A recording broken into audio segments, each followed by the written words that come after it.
Kwai kwai, nito bak. Hello, my friends.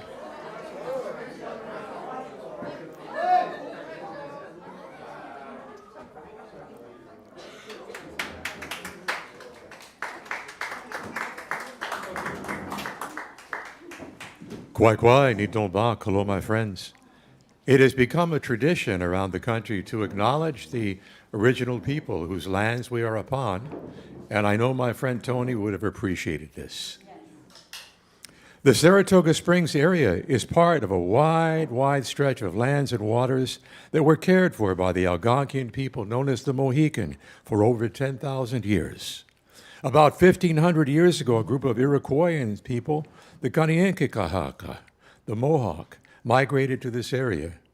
Both nations regarded this as a sacred place because of the mineral springs, like the spring just out this door, and its healing waters. It was considered a place of peace to be shared by all.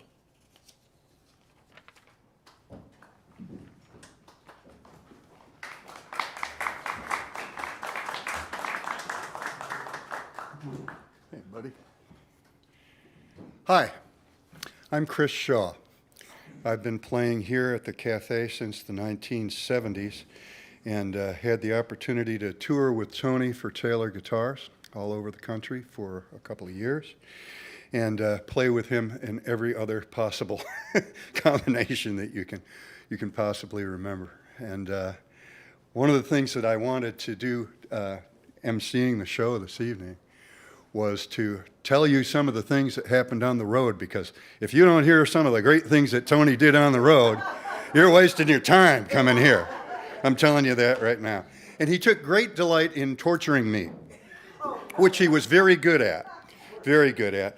And I remember, especially on this one occasion, we'd been playing dates all through the South, and he had frightened me by bringing me to small smoking barrels all over the South and making me eat whatever they were cooking inside them. And So finally, one day we have a break in between shows. We were someplace in northern Florida and headed for Miami. And he says, those of you, how many people here have toured with Tony? How many people have been out on the road with Tony? Yeah. So you'll know this.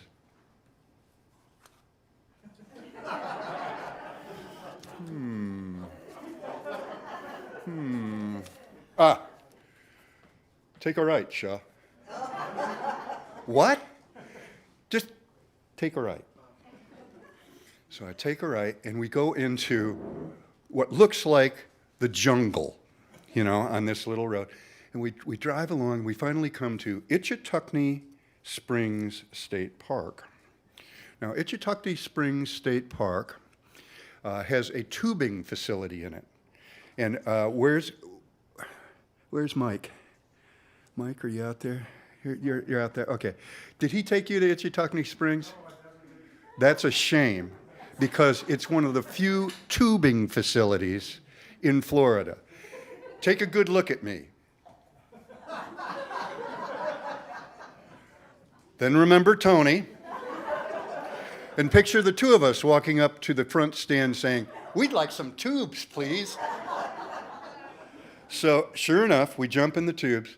And I said, "So what's the story here?" He said, "Oh, it's really great." He said, "We jump in the tubes here, and we'll float down the river, and they send a school bus after us down there."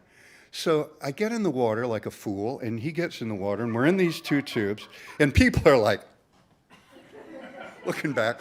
So we're floating down, and I'm thinking, this is pretty cool. And I look over, and I notice there's page wire fence on both sides of the thing. And I said, "Tony, what's with the page wire fence?" And just then an alligator about this long came out and swam right in front of us. He said, "It's to keep his parents out." Well, I went about another 10 feet, and I look up in a tree, and hanging on a branch is the largest snake I've ever seen in my life. So now I'm practicing my breaststroke on the tube, trying to accelerate myself down the river, when all of a sudden, I feel on my leg. Well, you wouldn't think that a guy my size could launch himself off of a tube 6 feet in the air horizontally, but you can if properly motivated. And I came back down, and he's laughing just as only Tony could laugh. And he turns around to me and he says, "I forgot to tell you about the sunfish." That's what it was like to tour with him. You know, we have a lot of players here today, a lot of folks who love Tony, and I think that we should get right to that. And the first one is my friend Dave Maswick. You might remember him from the Stony Creek Band. You might remember him from Blotto. But he and Tony, they have the same birthday. Welcome, if you please, Dave Maswick.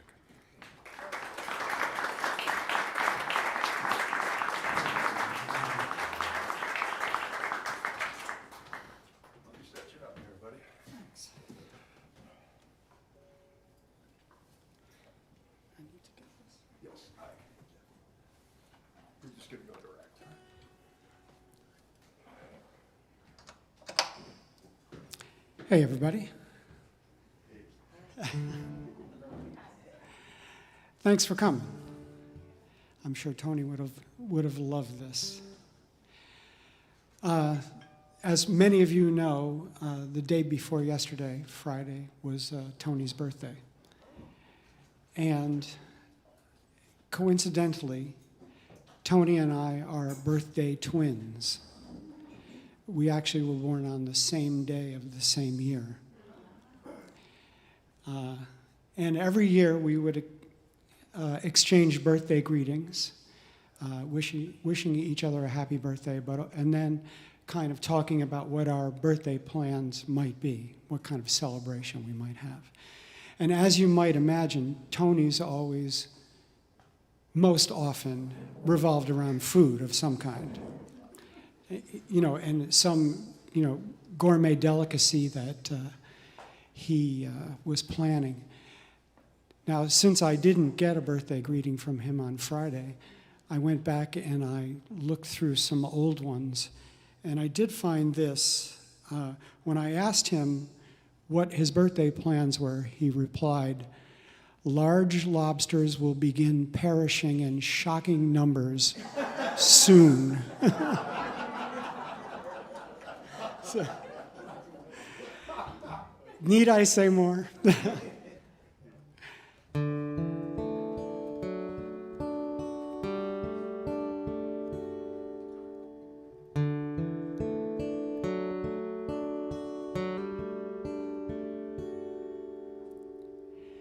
Here's to you, my best, my one true friend. I love you like my brother. Life will change the day you go away. I'll lay you down in a field of green and send a prayer to heaven that you can rest whatever path you're on. Know that I'll keep your secrets, I'll tell your stories, I'll remember you well to the ones you leave behind. And I'll raise one last toast from the last man standing to memories of time so long gone by.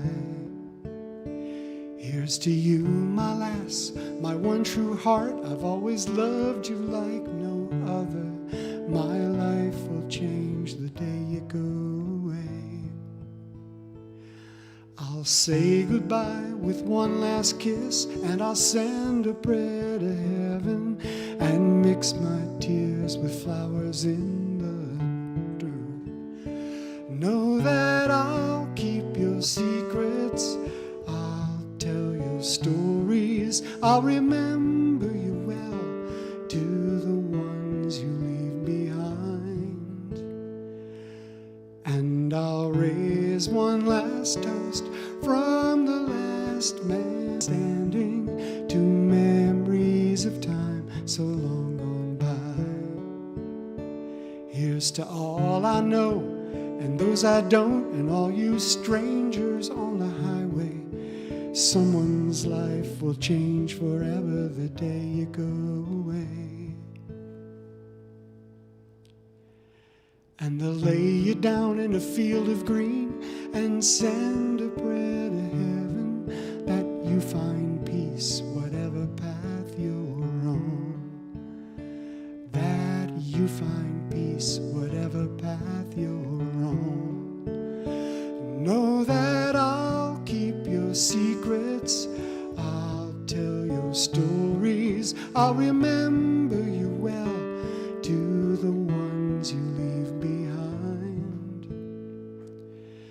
And I'll raise one last toast from the last man standing to memories of time so long gone by.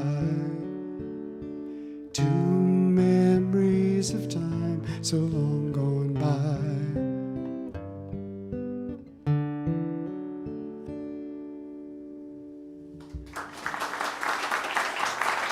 Thank you, everybody. Thanks very much.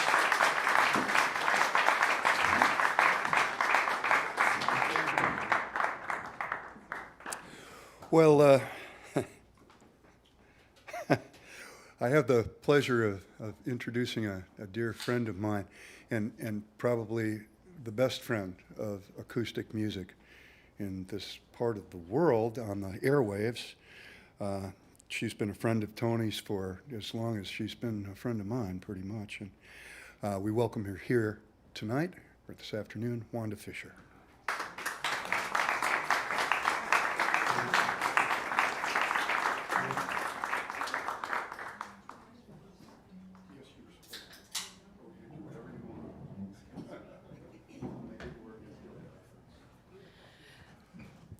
A tall person was using this mic, so I had to pull it down. Tony's been on my show a few times, mostly with Bob Warren coming in. But I first met him, I think, in 1971. He was playing bass for David Bromberg at the Philadelphia Folk Festival. And I think that, if I'm recalling it correctly, don't forget I'm kind of old. David Bromberg introduced him as a round mound of sound. Okay. But the thing I wanted to talk about for Tony has nothing to do with music. I don't know if people here know that Tony was a grammar nerd. Tony, on Facebook, spent hours correcting people's grammar. And, you know, a lot of people talked about politics on Facebook. Tony was Facebook's strunk and white. And, you know, if a comma was misplaced, the daggers came out.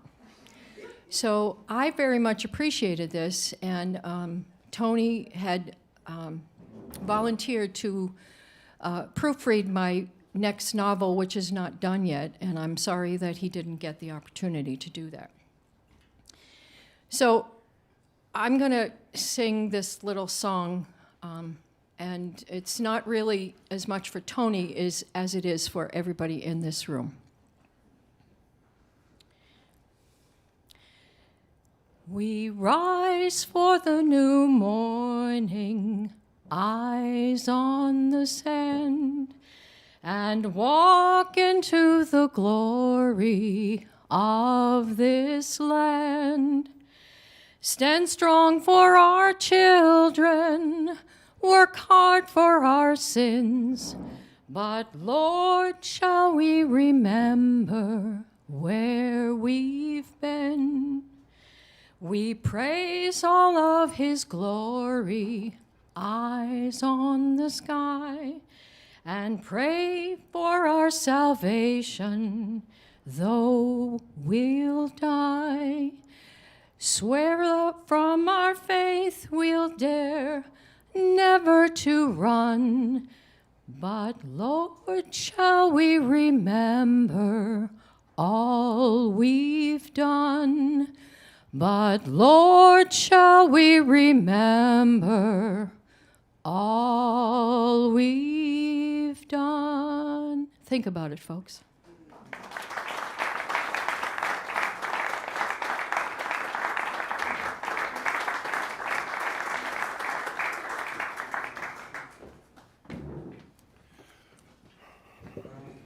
Another adjustment. Okay, that's great. Well, the shift is on. Most of us think about Tony, you got to think about Michael Jerling at the same time, because they've been best friends for a long, long time and traveled with him extensively. The stories this guy has to tell really, really eclipse mine, and I got to tell. Oh yeah, you can. I know I'm in on a couple of them. Yeah, not all stories will be told tonight, but there'll be a few. And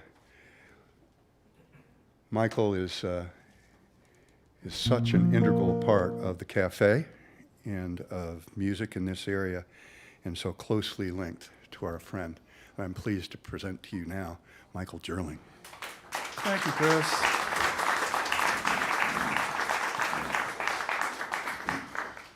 Well, I just need to thank all the people that helped this come to pass. It was a great deal of work, and the cafe staff is always just superb, very helpful. Now, gee, I've got my hanky in my back pocket. I'm already crying. I'm thanking people. I'll try to get to this. And Bob Warren and I kind of got things rolling, and Bob will appear via video, so please, even if you don't see them today, tune into the video. He did just a stunning thing. And I was thinking, like, see, Tony's on the wrong side of me. For 40 years, Tony was right there, but we have an egress thing here. I understand it, but it's kind of unnerving. He's over there. And anybody that worked with Tony knows that you loved him, but he could be very exasperating. I think that's the word. And he would usually show up late. You know, he'd say, I'll be there at 1:30-ish, something like that. He'd wander in after all the equipment had been loaded out and was already set up. And then he'd go and he'd sit down on his chair and start holding court. You know, that's what Tony did. It didn't matter. I would assume he did that at Carnegie Hall or, you know, anywhere he went. And people would come up and talk to Tony, and Tony would talk to them. And the same thing after the show. He would stay and, you know, chat with everybody and until the equipment was loaded out, and then he'd be ready to go. See, I was really tough in my emails telling people not to go over 5 minutes. And they actually listened to me. They were all kind of saying, it's 5:03, is that okay, you know? But I was just, yeah, we'll be okay. We'll relax. I'll probably go over 5. Just one other thing was I always thought about, and once again, people that know Tony in any facet of his interesting life and talent, is that if he was performing with you, that was a compliment. He didn't play with people he didn't like their music, or like personally, I would imagine. And you couldn't pay him enough, I don't think, to do it. I really don't. It didn't matter. It wasn't the point. And he'd like to get paid like anybody, but that wasn't the point. And most of us here underpaid him very often. And he'd usually go, oh, he would do that. Oh. And you didn't know if that meant, oh, that much, or oh, that little, you know? And just, oh, yeah. But, and he was sparing with compliments too.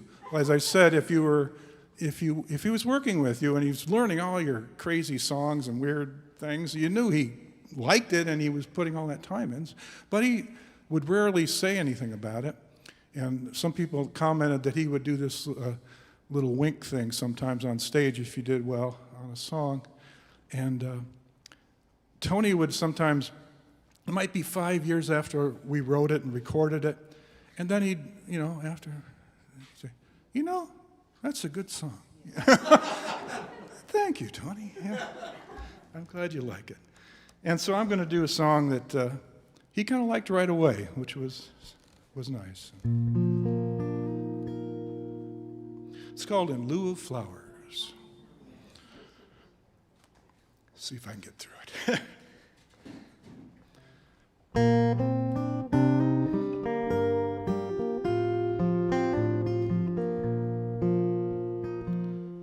In lieu of flowers,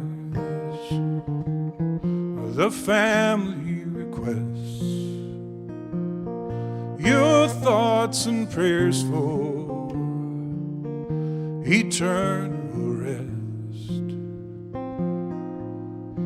And if you heed no higher power, then you can sing a sad old song in lieu of flowers. A light on the porch, an old guitar. Remember the wish you wished upon a falling star. The sound of a train in the wee small hours. And won't you please remember these in lieu of flowers? In lieu of flowers, the family suggests a small donation to forgetfulness. Forgive his faults, his darkest hour.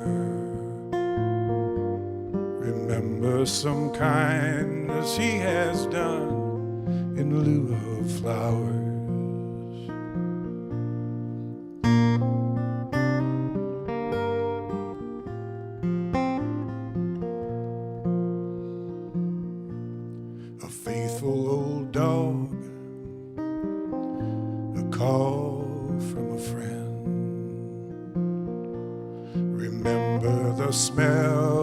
garden dirt at winter's end.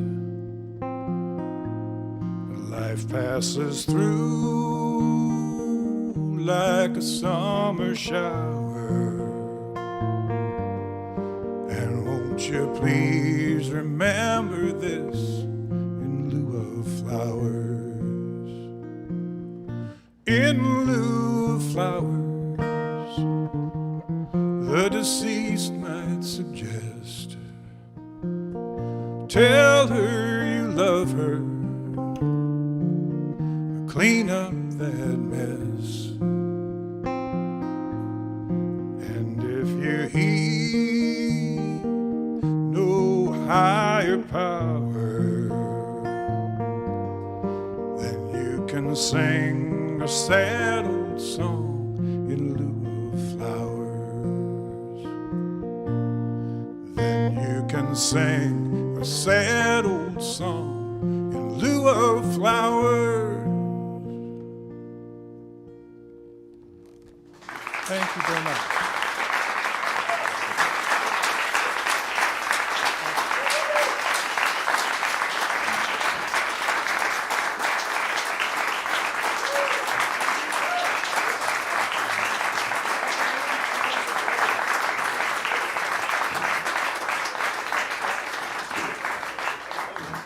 Come over to the other stairs and kind of.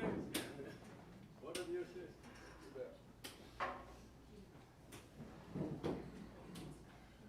Put up an obstacle course for you. Try to run through. There we go, right over here. Yeah, go right where you're most comfortable. Thank you. Well, how about right here, and we can, would you like to sit down? I'm gonna have to. Okay, have a seat right here, Okay. and we'll bring the mountain to you, Ma. That's good. Let me just kind of do the boogaloo here. That's good, good, good. You know, when I first came to the Café Lena, Greg and Rosalie were fixtures here. I mean, you couldn't come to the Café Lena and not see you guys, it seemed like. Or maybe we just hit the same nights, I don't know. But he's definitely, when I think of the voice of the Café Lena, I think of Greg Clark. Welcome him, please.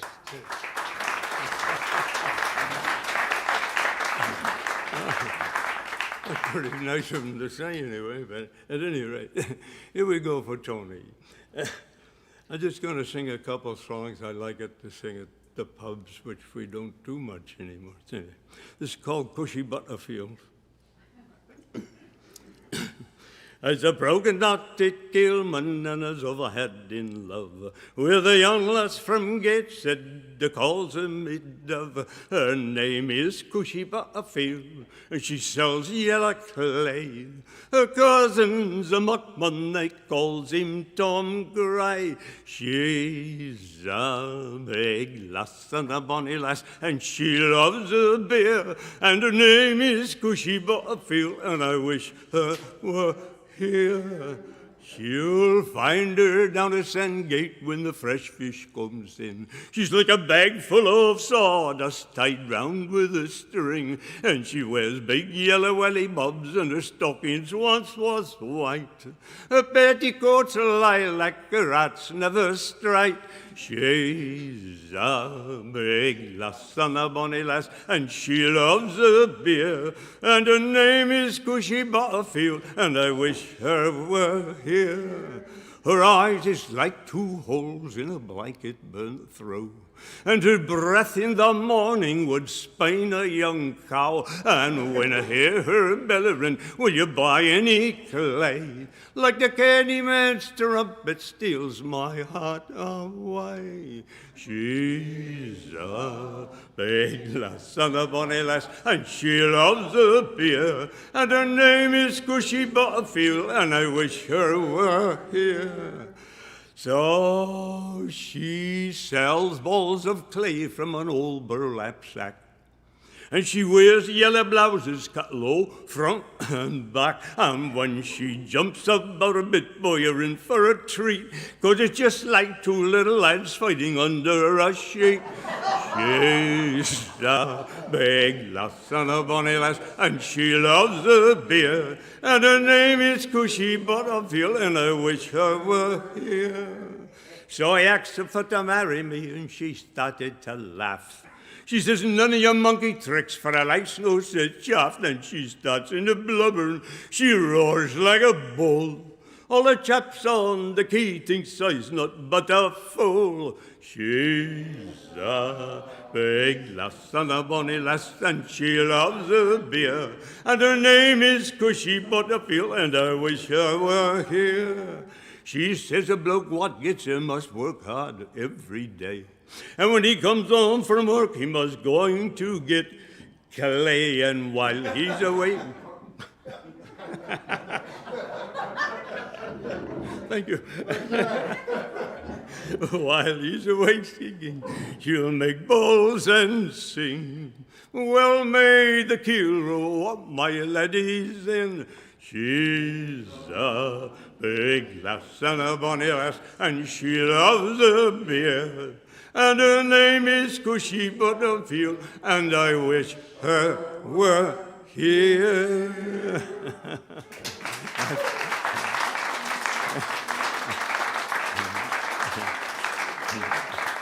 Thank you. I stole a couple verses in that from John Roberts, the same type of song. Oh, let's see. Now, this is one I like. It's a great chorus. I hope you like it. Join in with me. And it's just another version of Nelson's Blood, or Roll the Old Chariot. This is a poem that I found by the name of Hangover, and it was written by Philip Rhinelander. And starts out the same, though.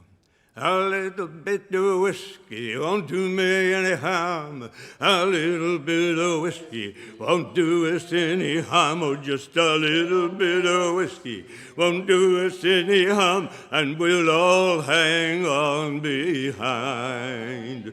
We'll roll the old chariot along. We'll roll the old chariot along, and we will roll the old chariot along, and we'll all hang on behind. Now my head is like lead, my temples they bulge, my tongue tastes like something that I dare not divulge, but it's always this way when I overindulge. Won't someone take me home, please? We'll roll the old chariot along, we'll roll the old chariot along, and we will roll the old chariot along, and we'll all hang on behind. All the wages of sin, they tell me, is death, like the grim retribution that fell on Macbeth. But the wages of gin is a terrible breath. Won't someone take me home? We'll roll the old chariot along, and we will roll the old chariot along. We'll roll the old chariot along, and we'll all hang on behind. Now I feel like a fish that has recently died, or like the rind of a melon that's left at low tide. I can't eat my breakfast, I know, 'cause I've tried. Won't someone take me home?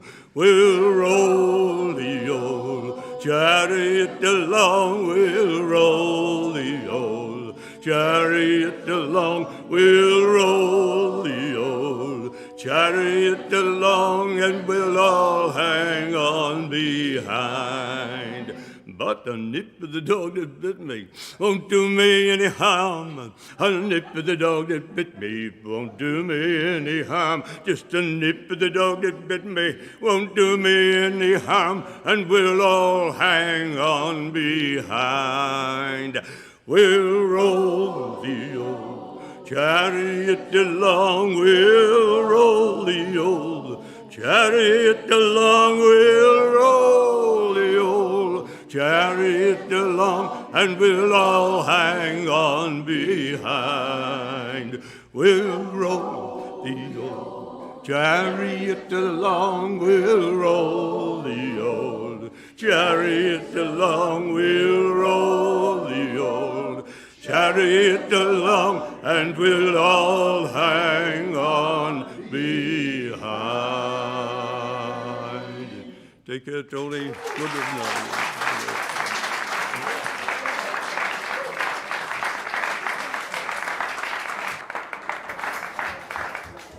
Solid stuff there. That's the spirit.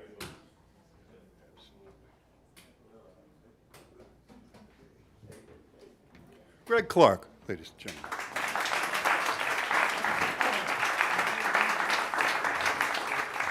Now we've altered the orders slightly. I believe that we have Danny coming up next. Is that correct? Can somebody out there? And it is Danny. We're going.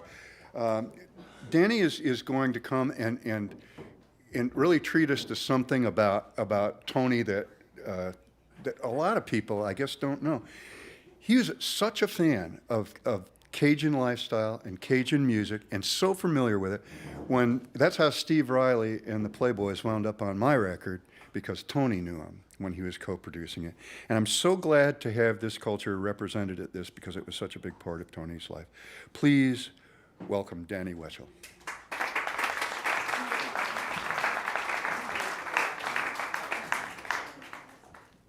So I'm normally not up here with this in my face. I'm normally back there sitting next to him, so bear with me. My mics go on the drums, not here.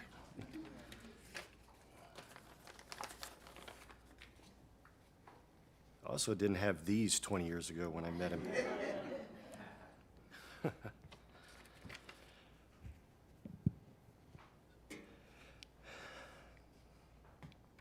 So many musicians can look back and point to a gig that made a significant impact on their musical journey. And for me, August 23rd, 2000 was one of those moments. It was actually the rehearsal for a final stretch gig here in Saratoga with Roseanne Rainieri. Joe Hetko was on guitar, and Tony Markellis was on bass. We played some of her songs, rehearsed a bit, and then we stopped for a minute, take a break. Tony looked at me and said, "So where are you from?" I said, "Lafayette, Louisiana." He said, "Oh, really?" So, as Chris mentioned, Tony had a love for all things Cajun, the food, music, the people. In fact, Cherie Bordelon, some of you may know, a photographer in the area, moved up and opened up a restaurant with her brother in Boston Spa called Show Enough Cajun Country Buffet. So he called me up, and of course he said, "Dude, there's Cajuns in town, let's go eat." So we did, and it was like being back home. It was good food. So yeah, naturally he and I, we hit it off with that and with music. Shortly after that gig, Tony introduced me to Michael Jerling and to Bob Warren, and who I've had the pleasure of working with for the past 20 years.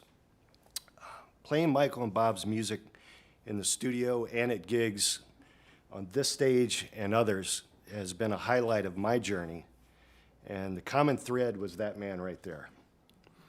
I know it's a cliche, but he was the rock, he was the foundation for some of the most enjoyable gigs and sessions I've ever done. Every drummer, every musician should have the privilege of playing with a bass player like Tony. I know a lot of you have, so you know what I mean. It's always the right note in the right place, an amazing feel, and nothing else. No bullshit, nothing extra. Serve the music, period. Now's not the time to show off some crazy fill you've been working on at home. Because you'd get that look. You know that look.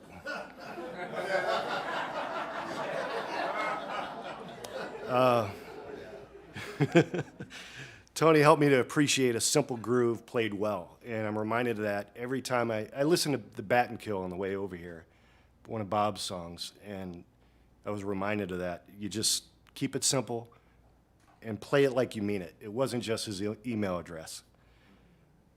Seasoned musicians will tell you that playing with better musicians will make you a stronger player, and I know I'm a better musician because of him. It's been said that to be a great musician, you have to be a great listener first. And as we've talked about, Tony was the best, both on stage and off. It's one of the things that made him such a wonderful, caring person, is he loved hearing other people's stories. He could probably write another book with chapters for every person in this room, I'm sure, because he knows your stories. He always wanted to hear about family. Hey, how's your folks? How's everyone down south? How's Eve and the boys? By the way, Tony, the boys' names are Jordan and Evan, not Boudreaux and Thibodeau. Just to be clear. I don't think he ever called those two by their real names. He knew it, but he didn't call them that. And though my wife hails from North Jersey, Eve's gumbo got Tony's seal of approval. And that's a hard thing to do. And when my folks came to town, he loved meeting with them. He'd pester my mom about crawfish bisque. And she'd always tell him, Tony, look, I don't do crawfish bisque, ever. She said, I'll bring you some one of these times. And she did. She brought him packed it up, put it in a cooler, brought it on the plane, brought him crawfish bisque, finally. And once over at dinner on a Bob Warren gig, he asked my father, who's a retired pilot, he says, how's a jet engine work? Now, you guys don't know my dad, but I think we started the gig, which was after dinner, without Tony, because my dad was drawing schematics, and he took it all in. You know, yeah, it was great. Every time a hurricane was headed towards the Gulf Coast, I'd get a call. How's your family? Are they evacuating? Is it going to hit them? Are they doing okay? And afterwards, how'd they make out? Some calls I'd get from him, let's go eat dim sum. Or, you know, a new restaurant he had found. Hey, you got to go try let's go eat. I always look forward to those. Other times he'd call with computer troubles. Just reboot the damn thing. Stop using Hotmail. Probably operator error were my usual responses. I'd always give him a hard time and say, you know, the only time you call is when you need computer help. But, of course, that wasn't true. But right now, I'd give anything to get one of those phone calls for computer help. And he still owes me dim sum. I miss you, my friend. I'm grateful for the time we spent together and played together. And I'll never forget you.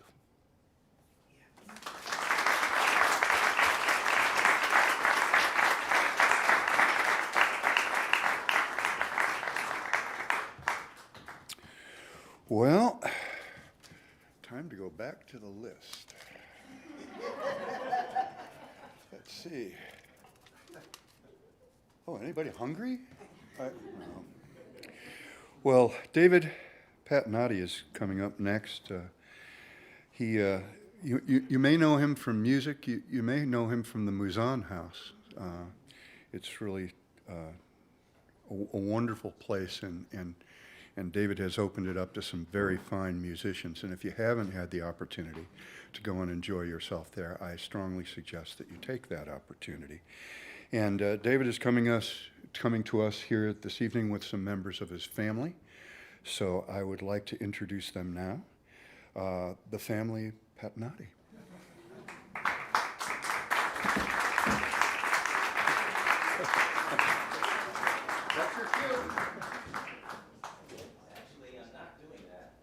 Oh, you're not doing that? By myself, but Okay. most of my family that would dare come up in front of a microphone are not here. So actually, they're going to do the Railbird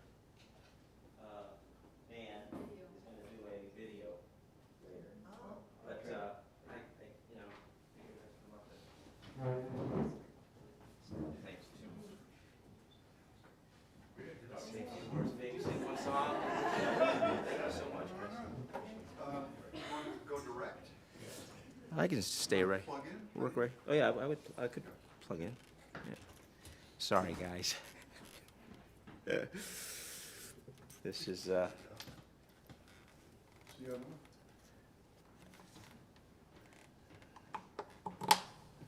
we'll see what happens here. Yes, can you hear me all right? Okay. Yeah, Tony, 25 years we've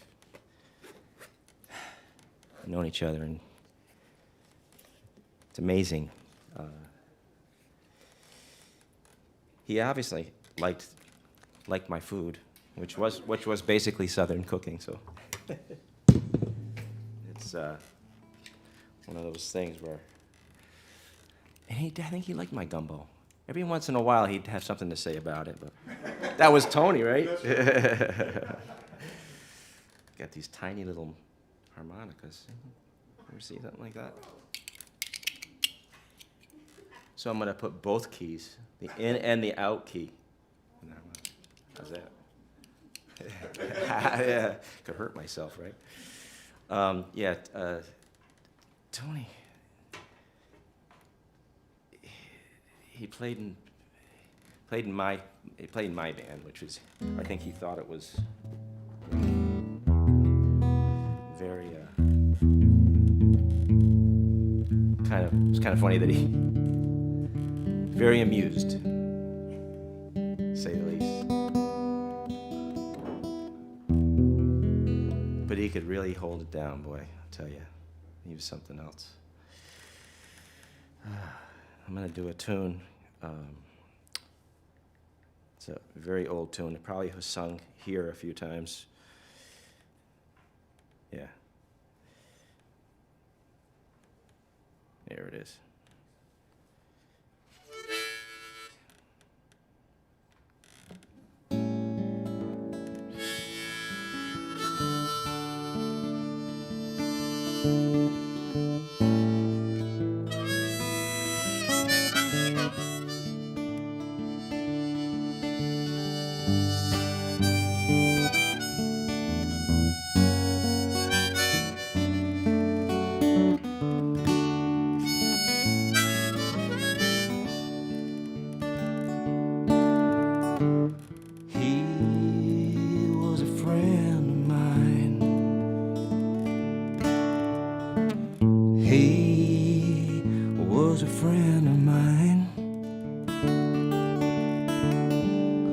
Every time I think of him, just can't keep from smiling.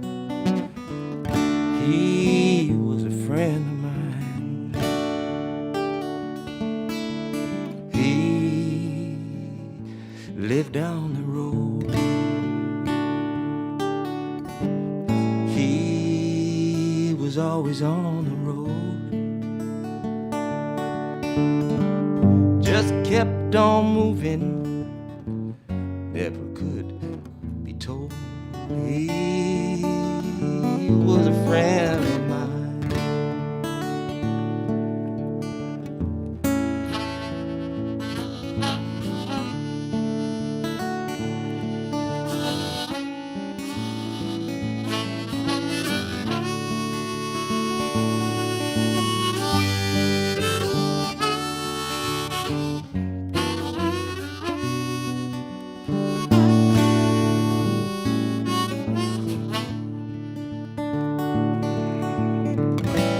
I stole away and cried. I stole away and cried.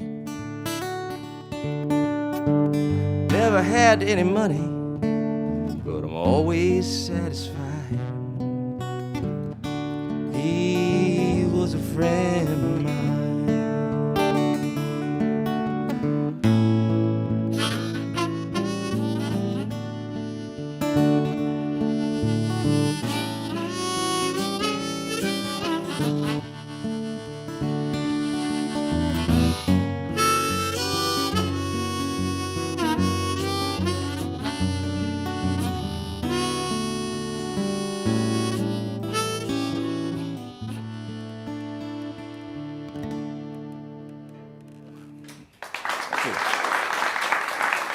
Thank you very much. Oh, by the way, we always had to hide the chocolate cake. I can just take this out? Okay, beautiful. Thank you.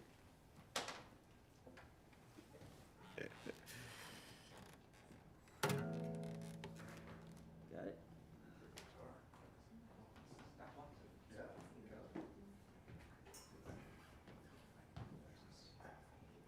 David Pedinotti.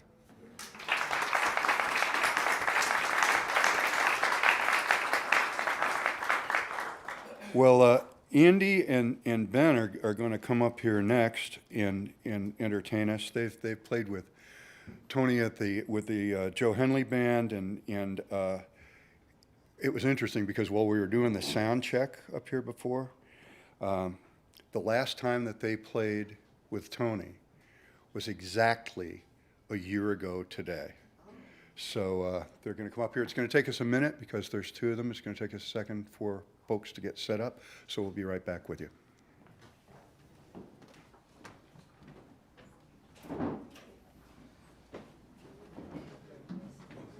They're not coming out of here anymore. They're coming out of here. Okay. DC that other plan. We're not doing that other plan. These are your two directs. Excellent. Thank you. One for you.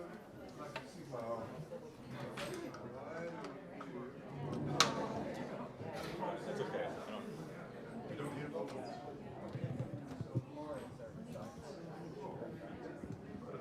gotta raise that tall people unite. That's right, man. Okay.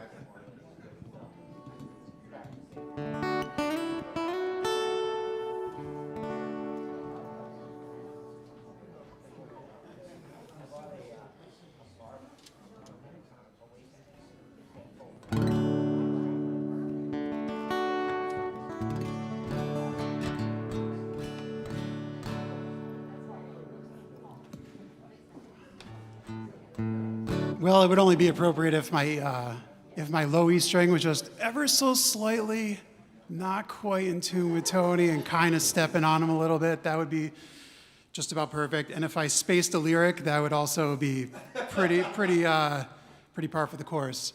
So we played here the old version of the Café Lena, not this beautiful new one with Tony a couple times. And I remember the first time we played there, Joe was getting us set up for the sound check. And, Tony was he was our new, we were kind of not really experienced with playing with Tony.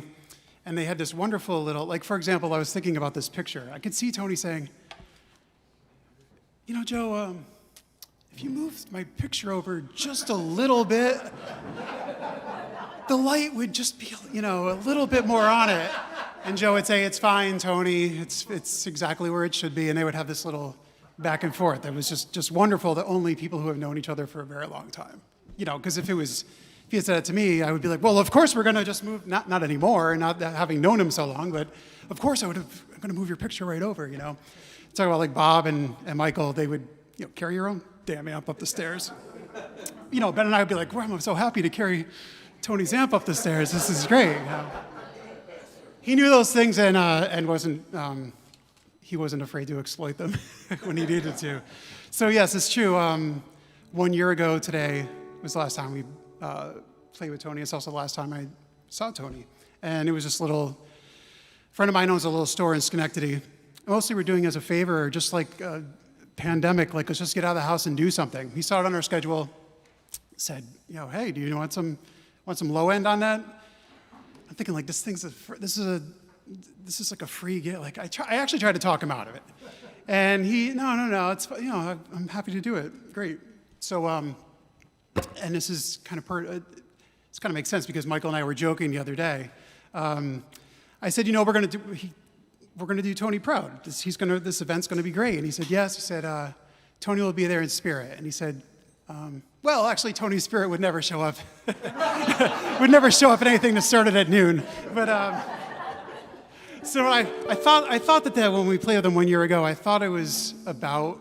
I had to check my date when I went back and checked the time and the schedule and everything.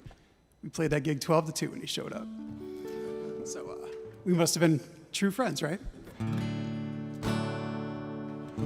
That sounds just about perfect for you right there, Tony. Not quite perfect, but you'll deal with it. So I'm not gonna, this isn't a sentimental song. We didn't dig one up that I thought might, it's not thematically about anything. It's just a song that afterwards he would say, I really like that song. And when I retell this story in a few years, I'm gonna say, he would say, I really love that song. And it'll grow, yeah, so I know that feeling, Michael, where you just turn and you say, I like that song. So this is called The Fire.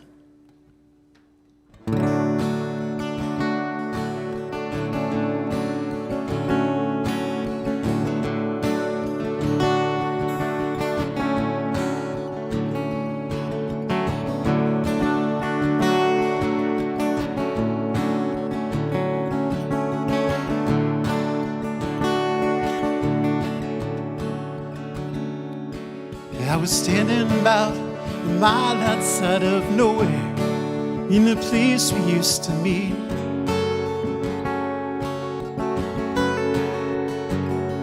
I watched you look around for something, thinking how I wish it was me.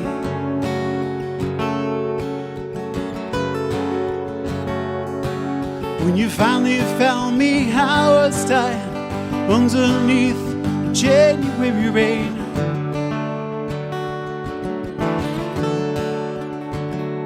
I said something about the weather. You said you're leaving me again.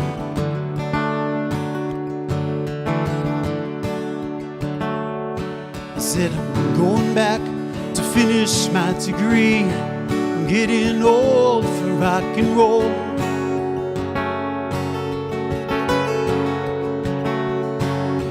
Suddenly you stopped and took my hand, as only you know how to do.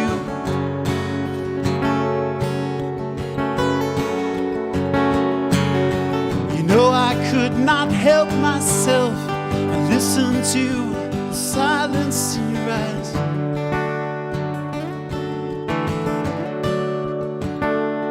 For your lips to say they love me,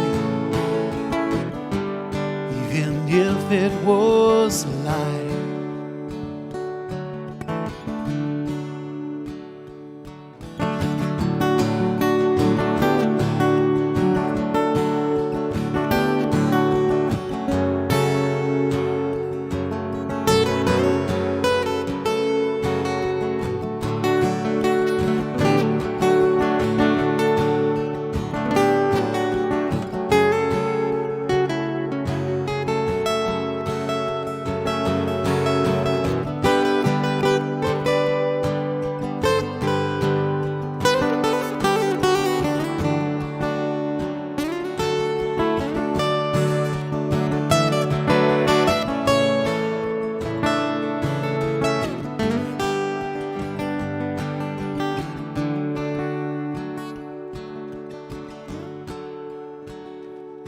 You said you got a job in Houston that pays you double.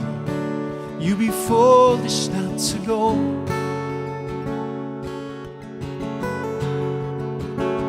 You always dreamed of making something of yourself.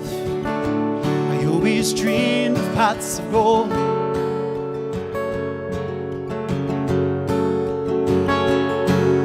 You saw in me someone who'd never be anything other than a spark.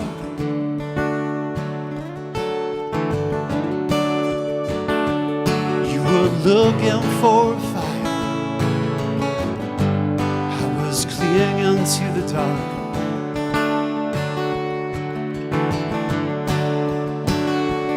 And I knew then I could never be a fire, 'cause I was nothing but a spark.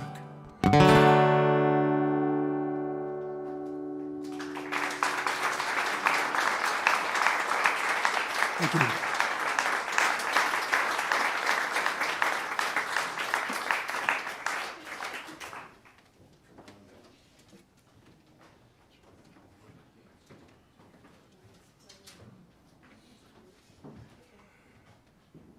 Well, ladies and gentlemen, it's with great pride that I have an opportunity to introduce people here to Tony's brother, Greg Markellis.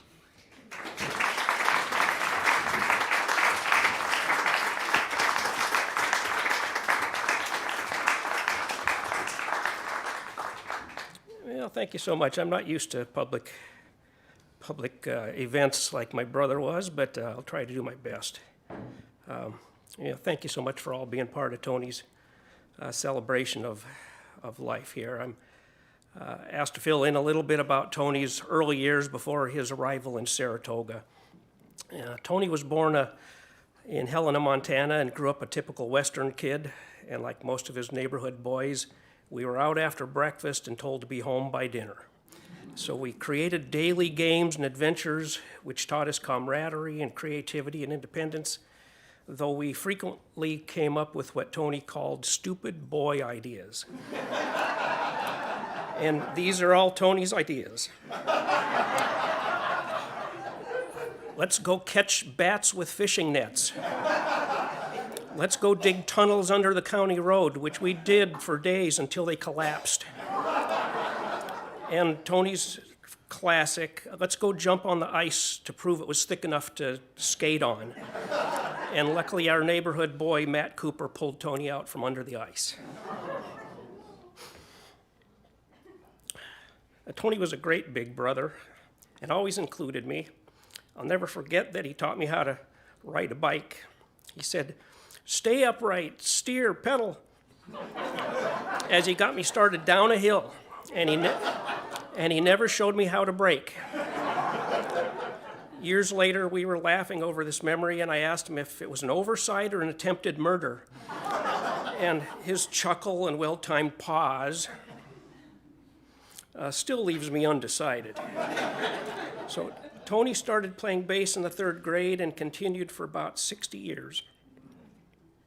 He played in everything he could: school orchestras, community orchestras, jazz bands, rock bands, country western, and because he had a full beard by the time he was 15, he looked old enough to get away with playing with several bar bands. Music style didn't matter. He loved it all. He listened and memorized every genre. Tony graduated a year early from high school and left for the University of Michigan to study art and anthropology just before his 17th birthday. And he always felt that his real education was in music he played after classes. He played in a rock band, played in the house as the house bassist for the Ark, playing with touring artists. He roadied for the Grateful Dead, and in his spare time he was going to concerts. He was a regular at folk festivals in the US and Canada, and played with multiple groups and musicians at those folks festivals as the festival bassist. He left Michigan to move to Martha's Vineyard at the urging of Bonnie Raitt, and there he played with several singer-songwriters before joining David Bromberg Band, doing national tours for a couple years, and then touring, playing with the other musicians that were also on the same ticket. It was around this time that he started recording routinely. For fun, he would go to bluegrass festivals with his upright bass, and I saw him there just play nonstop until his fingers blistered and bled, and then Band-Aid up and keep going. Amazingly, Tony accomplished all of this by the time he was 22. So when Tony moved to Saratoga, he found creative and talented artists, who we've all heard tonight, a central base to tour and record from, and a beautiful community to live in, and Café Lena. And Café Lena gave him the opportunity to see new music, touring friends, and make many new friends. What a lot of people didn't know, that when Tony wasn't doing music, he worked relentlessly on his art projects: posters, album covers, book covers, woodworking, made instruments and instrument cases, and more recently, he was writing short stories. He was very much a perfectionist in all he did or participated in. And with his photographic memory, he loved learning details about all subjects. And I figured out it was like he was preparing to go on Jeopardy. If you knew Tony, you knew his passion for a good meal. He got his love of cooking and food from our mom's authentic ethnic cooking from her immigrant friends. Tony's strong moral compass and also came from our folks, along with the golden rule: We learned that people have value, all people. They all have interesting and unique stories to tell. And don't just make acquaintances, make friends. Tony would talk fondly about his great friends here in Saratoga, touring, their projects, the radio show, and the dim sum Sundays. I know we'll all remember Tony as someone who loved good food and good conversation, but also someone who had the ability to see the subtle humor in most situations, and with just a little barb, make you laugh. And once the laughter started, it was almost impossible to stop. Tony always had one more comeback to fuel the fire, and heaven help you if you ever heard him start talking in a New Hampshire or a French-Canadian accent. You'd have to leave the room to catch your breath. Tony was big-hearted and unique and followed no one else's game plan. He had a sixth sense about meeting and finding good people, intelligent and hardworking, honest and interested, competent and compassionate. I think that best describes all of his friends. Thank you all for being so good to Tony and being his chosen friends and family.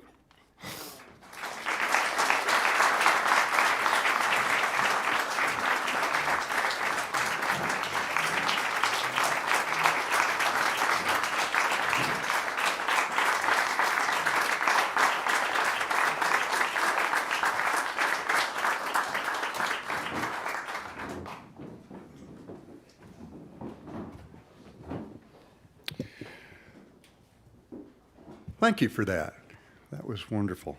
And your stories reminded me of another story that we'll get into later. When I first came to the cafe, and Tony would, it was the old cafe, it isn't this beautiful situation that you see here now. He would sit usually over in that corner, sometimes with Lena over there, and all of us aspiring young twerps would come in here when people came to town to play. And you always knew, if you were a touring musician and you came to town and Tony showed up at your gig, you had arrived, you know. And then there were some that he'd just been friends with for so long and known for so long that he was a part of the cafe, and his presence was a part of their performances. Martin Grosswendt would definitely qualify as one of those people. I've been trying to steal licks from him for years, to no avail, but I'll be studying from over here as he plays now. Ladies and gentlemen, Martin Grosswendt.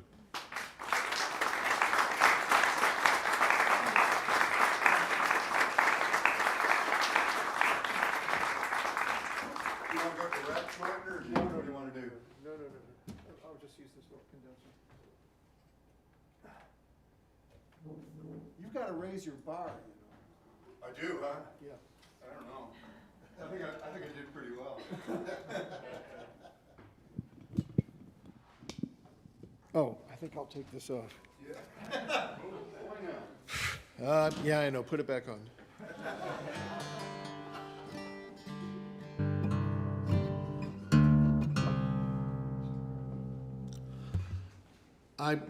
I barely trust myself to speak, let alone sing. I won't sing. My brother, he knew me when I had hair.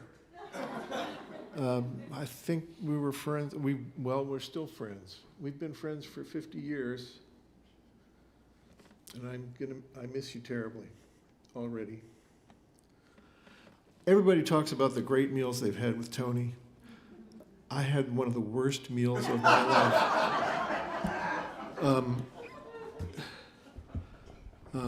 We were on our way somewhere. I have no idea where. We were going to Woodstock, New York, by way of Hartford, Connecticut, from New Bedford, where my mom lived. That's how long ago this was. And he said, they have great pizza in Hartford. Let's stop and get a pizza. Well, I think he'd probably been thinking about New Haven. we stopped at this place just off the highway in some ratty neighborhood, and it was a gray, rainy day, and this place was just dingy and dark inside and didn't look very clean. And the guy who was in there kept asking us about how to make pizza. And what he produced was horrible. I can't even describe it. And we didn't even take the leftovers with us.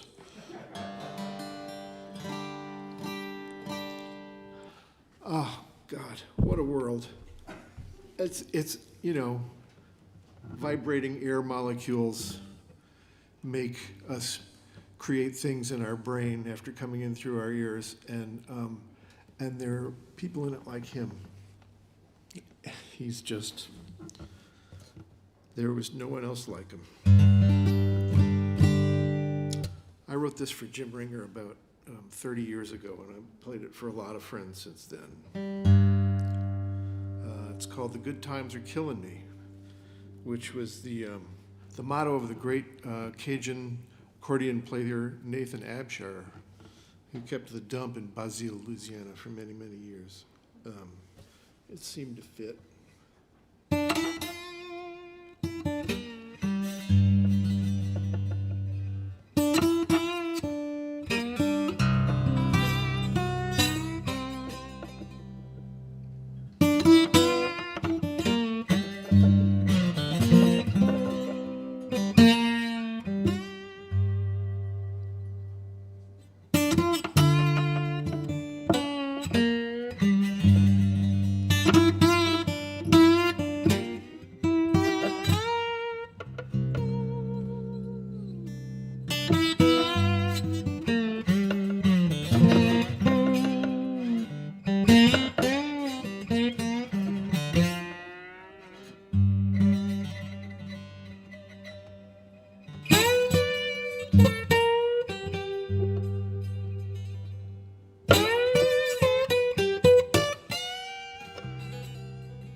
Very much. Thanks, David.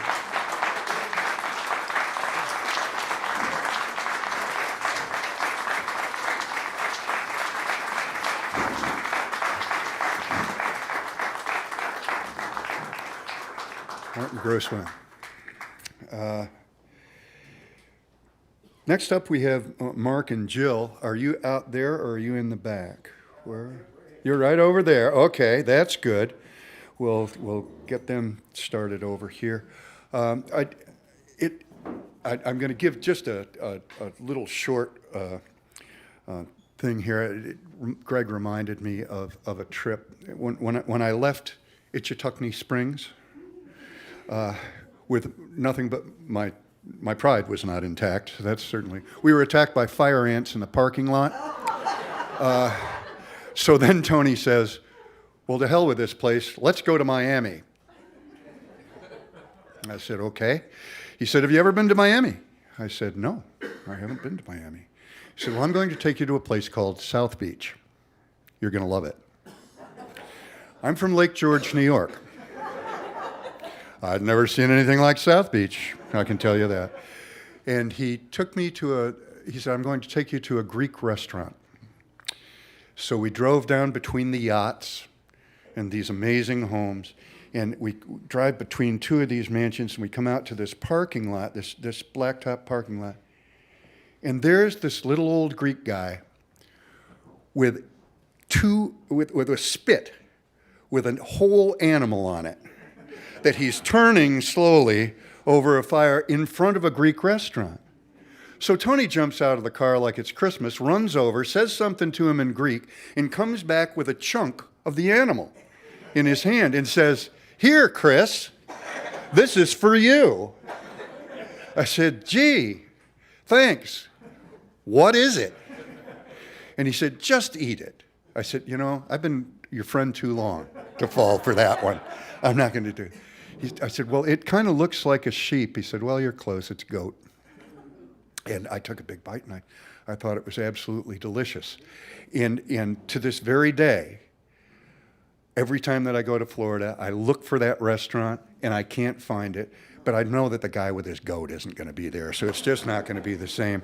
And in the meantime, this next couple that's coming up has played with Tony in this area for some time. And I know they're dear friends. And when he used to come and play with us for our Christmas show at the Egg, he used to speak so highly of you both that it's a pleasure to have you here today. Please welcome Mark Tolstrup and Jill Marie Burnham.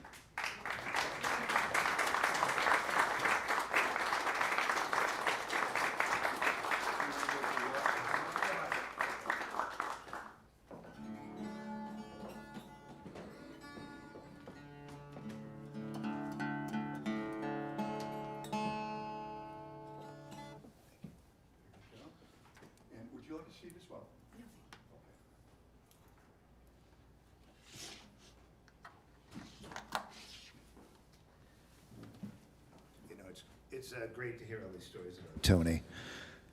I had Tony on the schedule this summer to play 5 gigs, and he did not show. Not like Tony. And you know, I miss his music, of course, like we all do. But the thing I really miss is hanging out with Tony after the gig, listening to his stories, watching him talk to like the cook and the waiter and everybody that he would meet. He would sit down and talk to them and be interested in them and what they have to say.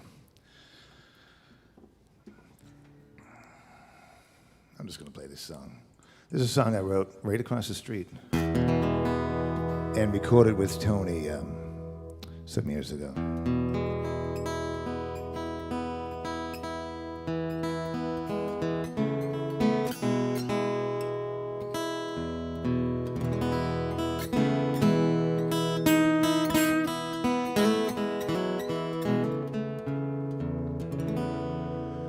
Well, she liked the sound of the city in the rain, tires splashing water on the street, raindrops are falling down on my window pane. I don't miss you anymore.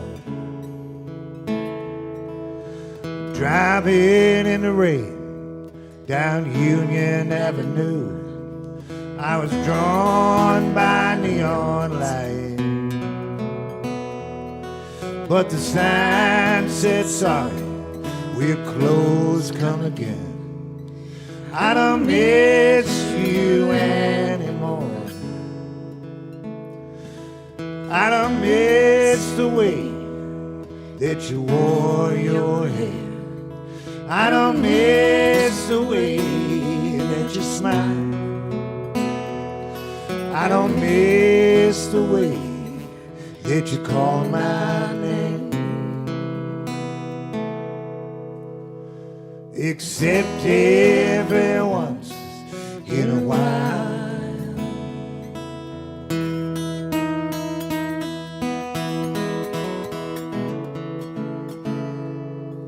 Hey, remember the time down in New Orleans? We got caught in that thunder shower, and we took our refuge on Frenchman Street, and it rained for hours and hours. Well, some raindrops fall on the palace roof, some fall in the gutter on the street. Some lovers walk together hand in hand in the rain, and the rain washes down to the sea. I don't miss the way that you wore your hair. I don't miss the way that you smile. I don't miss the way that you call my name. Except every once in a while.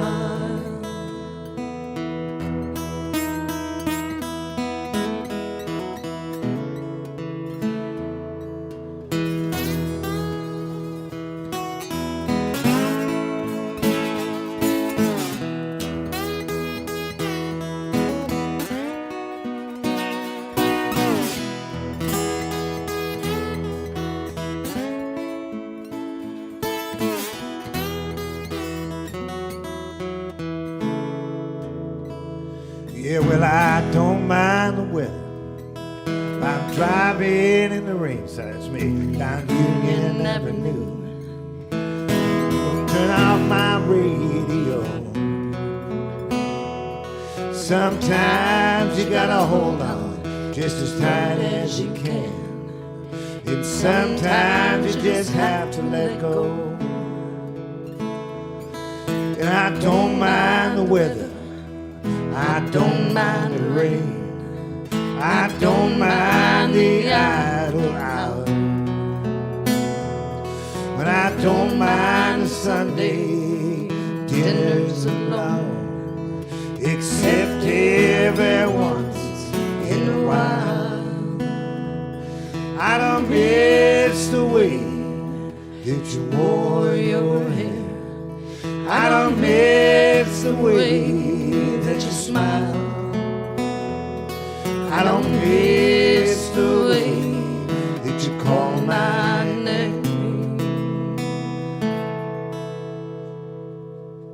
Except every once in a while.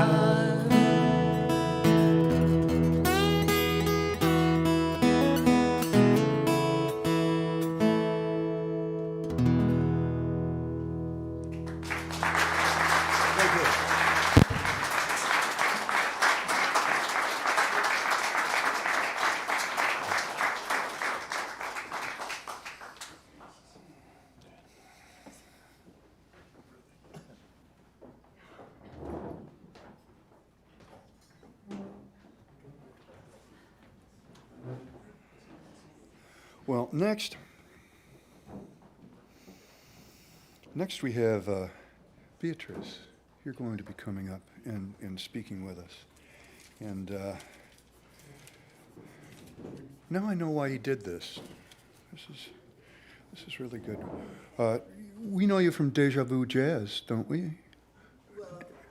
And maybe Glens Falls Community Theater as well. Please welcome Beatrice.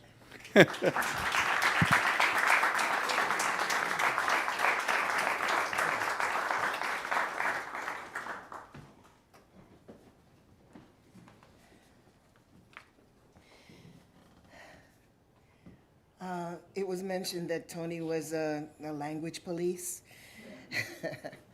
And not only was Tony an astute listener, learner, and speaker of many languages, but he particularly loved learning about the varied nuances in the many cultures that use these languages, as can be noted in his first book, Life, Real or Imagined.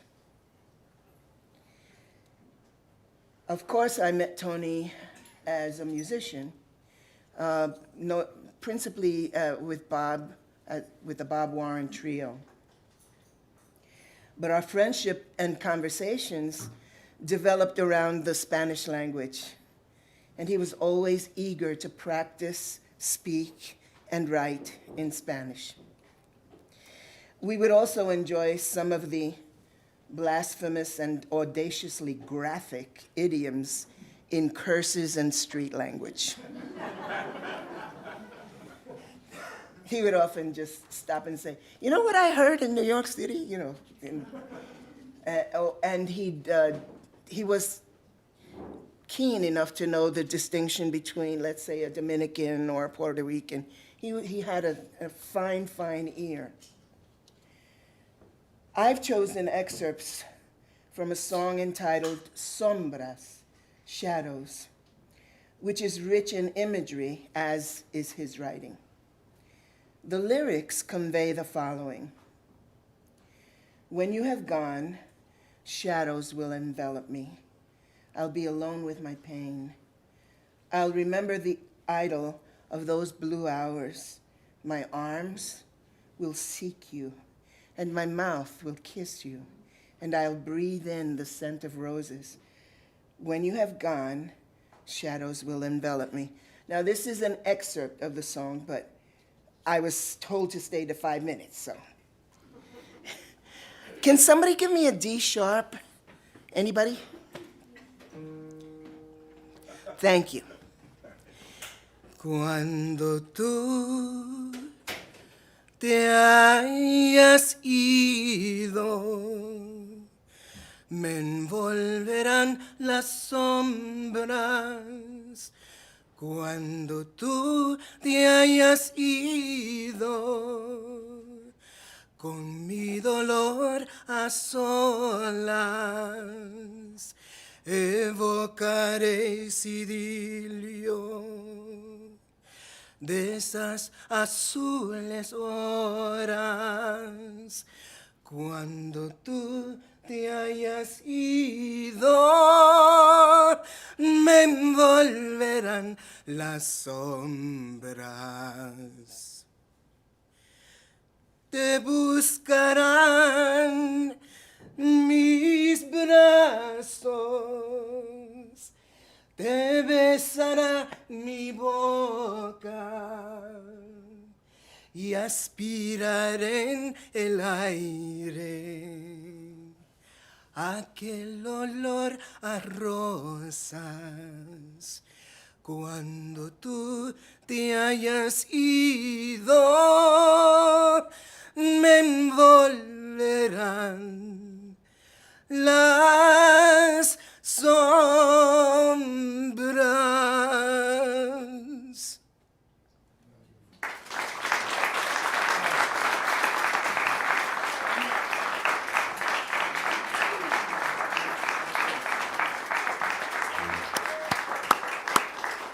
Talk about play it like you mean it. That was one.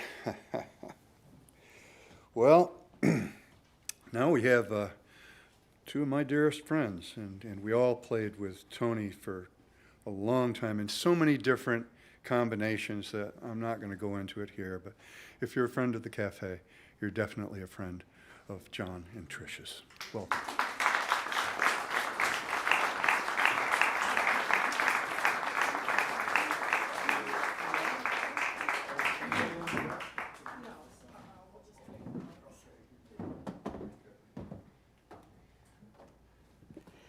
I just wanted to say that I'm really going to miss Tony.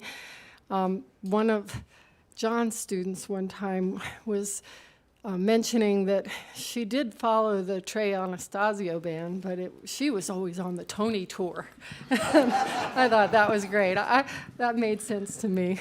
But one of the stories Tony told us about food that I remember quite fondly, that he said, well, I was from Montana, and I first came to New York, and somebody served me breakfast, and I had to say, it was good, but that was the toughest donut I ever ate when he was given a bagel.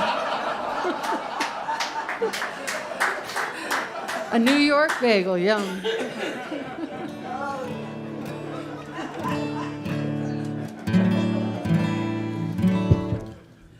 I would love sometime, I know this is a lot of organization, Michael, and Bob later on, we'll see it on video.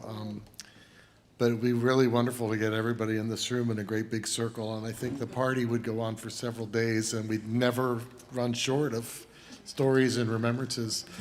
And I just saw Martin, I was just talking to Martin and said, one time we all teach with Martin at this camp in Lake Winnipesaukee. It's run by WUMB out of Boston, and it's an acoustic music week.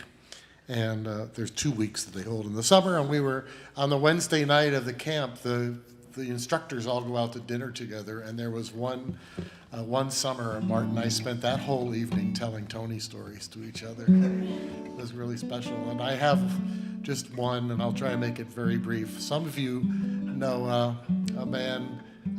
young man named Cedar Stanistreet. He's a fiddler, and Cedar's now about 34, 36, I can't remember which, but 92, so. Oh God, is he older than that? Oh. So anyway, I'll tell the story. So he, the terrible thing that happened when he was about 12, and that was there was a police chase out of North River, New York.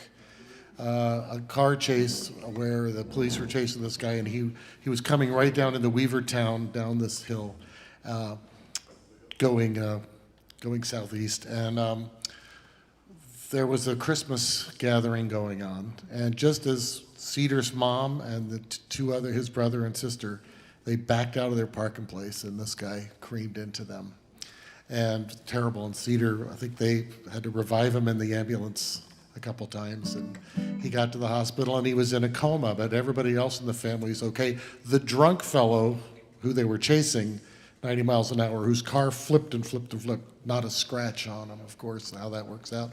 So anyway, I'm telling Tony this other part of the story. I said, we went up to see Cedar in the hospital, and he had been up there already in the hospital for 3 days, but he was in a regular room, and the doctors had told Cedar's parents, he's coming around. And, we've just been sitting holding his hand and talking with him. So Trish and I go over to the bed. So now envision, I'm telling Tony this story. I'm talking to him, and I go, and Trish and I sat on the bed, and we held his hand, and we just said, hi, Cedar. And Cedar's eyes opened, and he said, hi, John. That was an amazing thing, and he's recovered, and he's incredible. And Tony said, well, John is a pretty common name.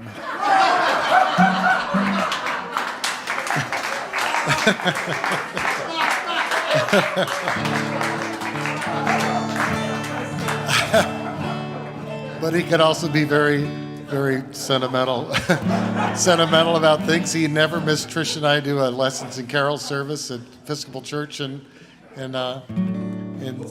Boston Spa, and Tony and Robin would never miss that. He'd come to that every time, and he'd have a nice talk afterwards, and we'd always have a special guest, and it was a young person, and they could really sing, or it wasn't a younger person, but just somebody he didn't know. He'd make a point of finding them and going, I love the way you sing. You have got a good voice. And he would say those kind of things. And I would always enjoy that conversation. And then one Christmas time he said, John, I love talking to you, but some older lady has taken my dessert in the other room. I need to go. I need to get over there because the table's full of. I'm kind of going on, but he did compliment me once. Michael and Tony were following Trish and I at the Scroon Lake Folk Festival, and I sang a song there, and it came off, and Michael said, "Nice song," And Tony said, yeah, that's a really nice song. Oh, hey, thanks. He goes, no, that was a really nice song, and you sing it well. I don't remember another thing that happened that day. I have no other memory. I'm walking off the stage with Trish, and Tony said this, and I'm like, I've been walking around in a fog ever since thinking I know how to do something. But this is another song that a friend wrote, a song about fishing, and it's about fishing out west. So it'll evoke a little bit of the western country for Tony. Well, Gaynor Dawson wrote the song, the lyrics, and John wrote the music.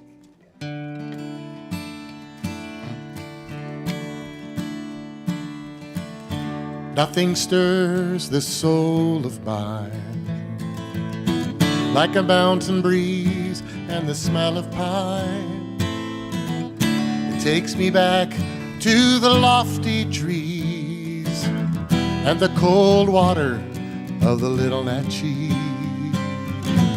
with lively pools and emerald falls, rapids slashing at the canyon walls, a pond reflecting summer skies, shattered when the cutthroat rise.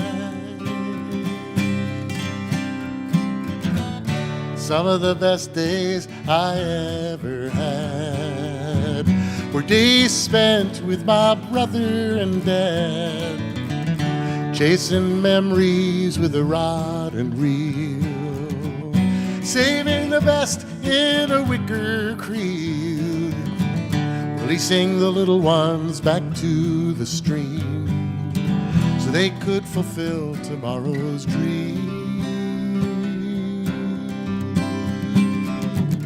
My father, my brother, and me, we're like a pod with just 3 peas, identical creases in our Stetson hats, leather puttees worn like spats,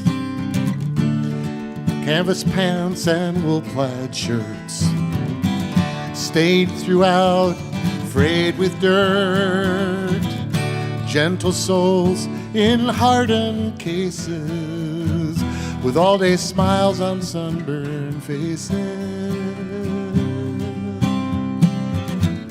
Some of the best days I ever had were days spent with my brother and dad, chasing memories with a rod and reel, saving the best in a wicker creel, releasing the little ones back to the stream so they could fulfill tomorrow's dream. It was early morning when we awoke to the smell of bacon and campfire smoke. 3 miles back and the hike was done to wet our lines in the first good run. Sometimes they'd strike and sometimes not, but it never mattered what we caught. It was all about being and being there, sharing the feeling hung in the air.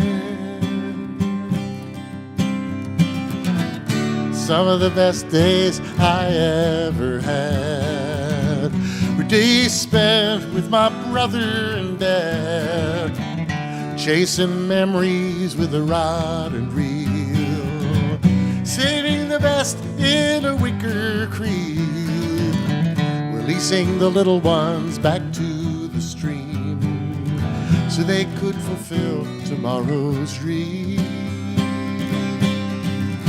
Oh, some of the best days I ever had were days spent with my brother and dad, chasing memories with a rod and reel, saving the best in a wicker creel. Sometimes I wish I too was small, so they throw me back to relive it all.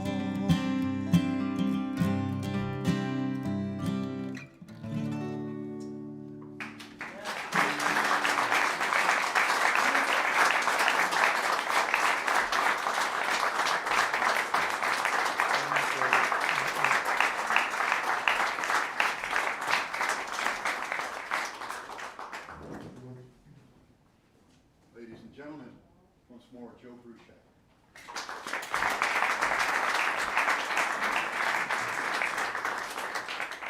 I have to say, one of the memories I have of Tony that sort of indelibly burned into my brain is walking down Caroline Street about maybe 3-4 decades ago and hearing, "Hey, Joe!" And I look up and there's Tony on top of a ladder painting a sign. And unless you've seen a black bear in a tree, you've never experienced anything like that. I wrote this poem for Tony, whose great heart stopped while he was in his sleep. And I think if Tony could have chosen a way to pass, it would have been that, wouldn't it? My friend, you never missed a beat, your fingers moving with such ease, effortless on the strings, holding together every song, your presence quiet, meditative, yet always strong, a Buddha on the bass. If music is the food of love, then what you shared was always a feast, served from your generous heart and soul. And yes, what metaphor is more apropos for you than that of the splendid table? Since food itself was also your passion, I think of the way you learned language after language so that with flawless Spanish or French or Mandarin, you could be invited into any kitchen as an honored guest to discuss with the chef the best of dishes. Whatever you gave, any part of yourself, whether food or music or an artist's vision or the loyalty of a friend and a lover, was always so wholehearted, so true that you're leaving us as left a hole in all the hearts of those who knew you or shared a stage. Though even as I write these words, I see you smile and then shake your head before saying, "Shake it off, play on, play on."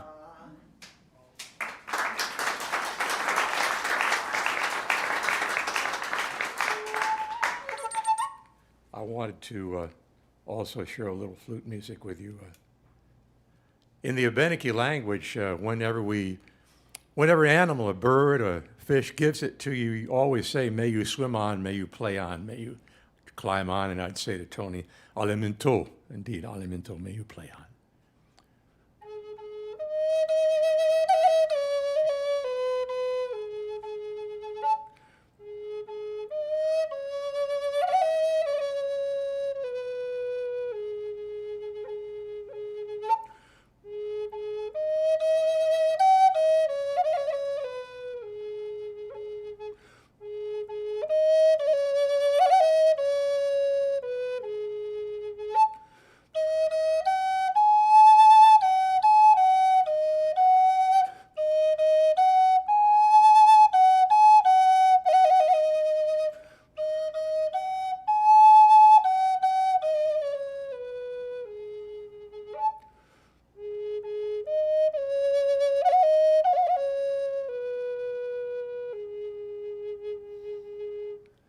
Alimento.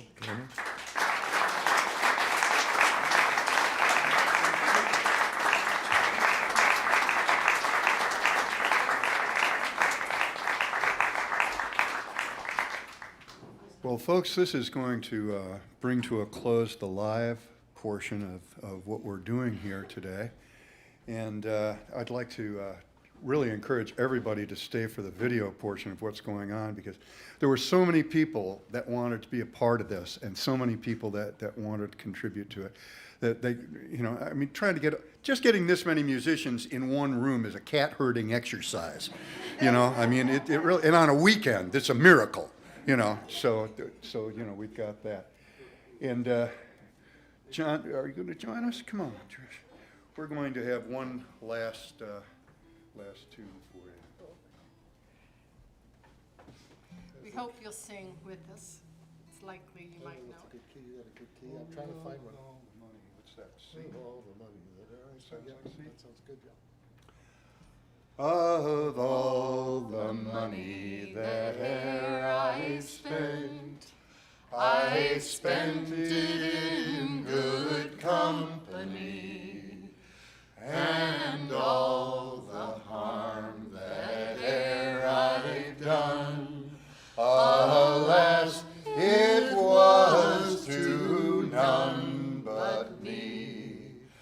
and all I've done for want of wit to memory now I can't recall. So bring to me the parting glass. Good night and joy be with you all.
Jaybird squawks, a sparrowhawk circles in the air. The fat goat dines like a white lion, what he eats his own affair. The red-winged blackbird's got a cat-tailed chair in the blue hard land, in the blue hard land.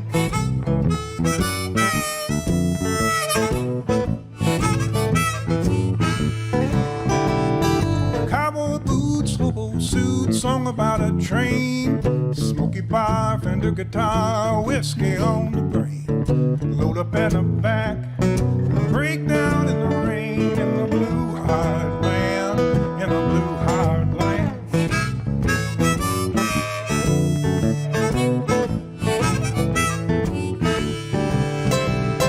Cities rise before your eyes, a twisted fairy tale. Smokestacks, smoke chokes, wind in your prairie sail. And down the south side of Bluesman Wales, in the blue hard land, in the blue hard land.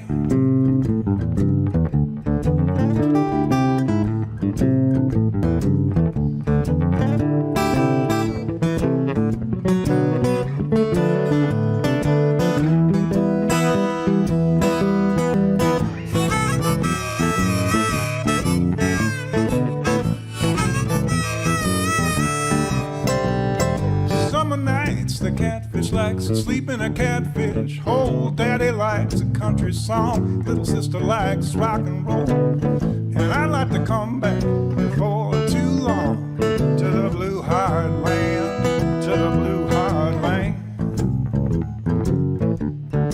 Blue hard land.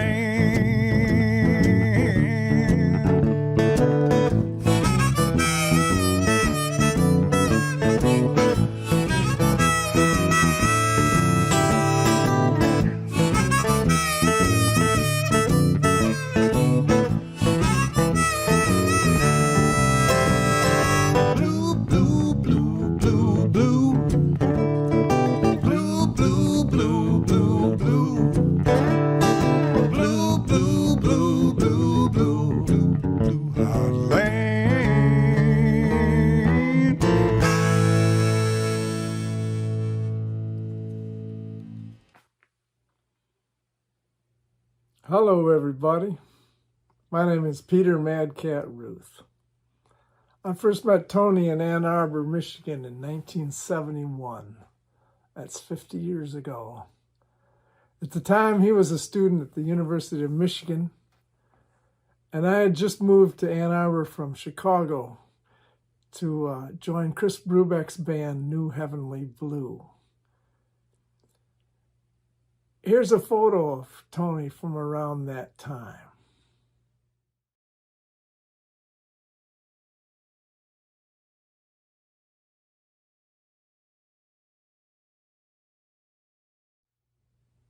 Tony was in a band called the Leaves of Grass, and occasionally New Heavenly Blue and the Leaves of Grass did shows together. Here's a flyer from one of those shows.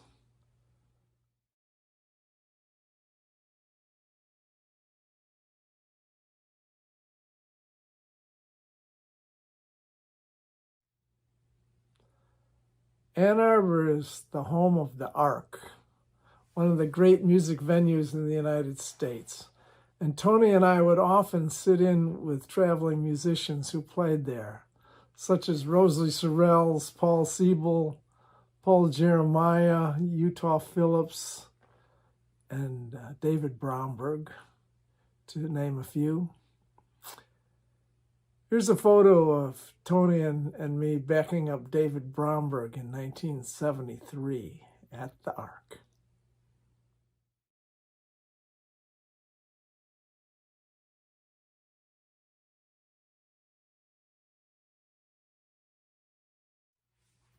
I just sat in with David Bromberg once in a while, but Tony actually toured with him all over the country.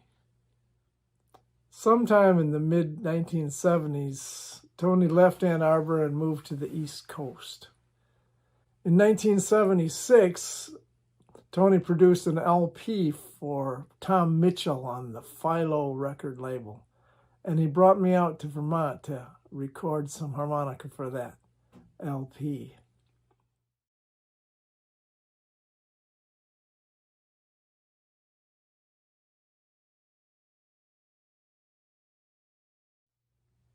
I always appreciated the way that Tony would come up with the perfect bass line to support any song, no matter what the genre.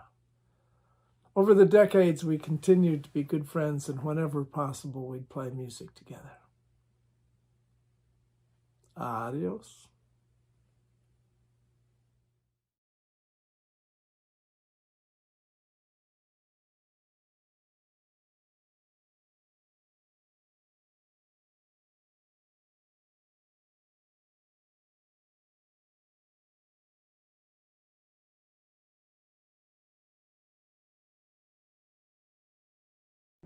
Hi everybody, my name is Tom Haberman. I've been a professional drummer and band leader for over 40 years. And my very first of those 40 years, first professional job was in the Michael Jerling band. Bass player in that band was a gentleman named Tony Markellis.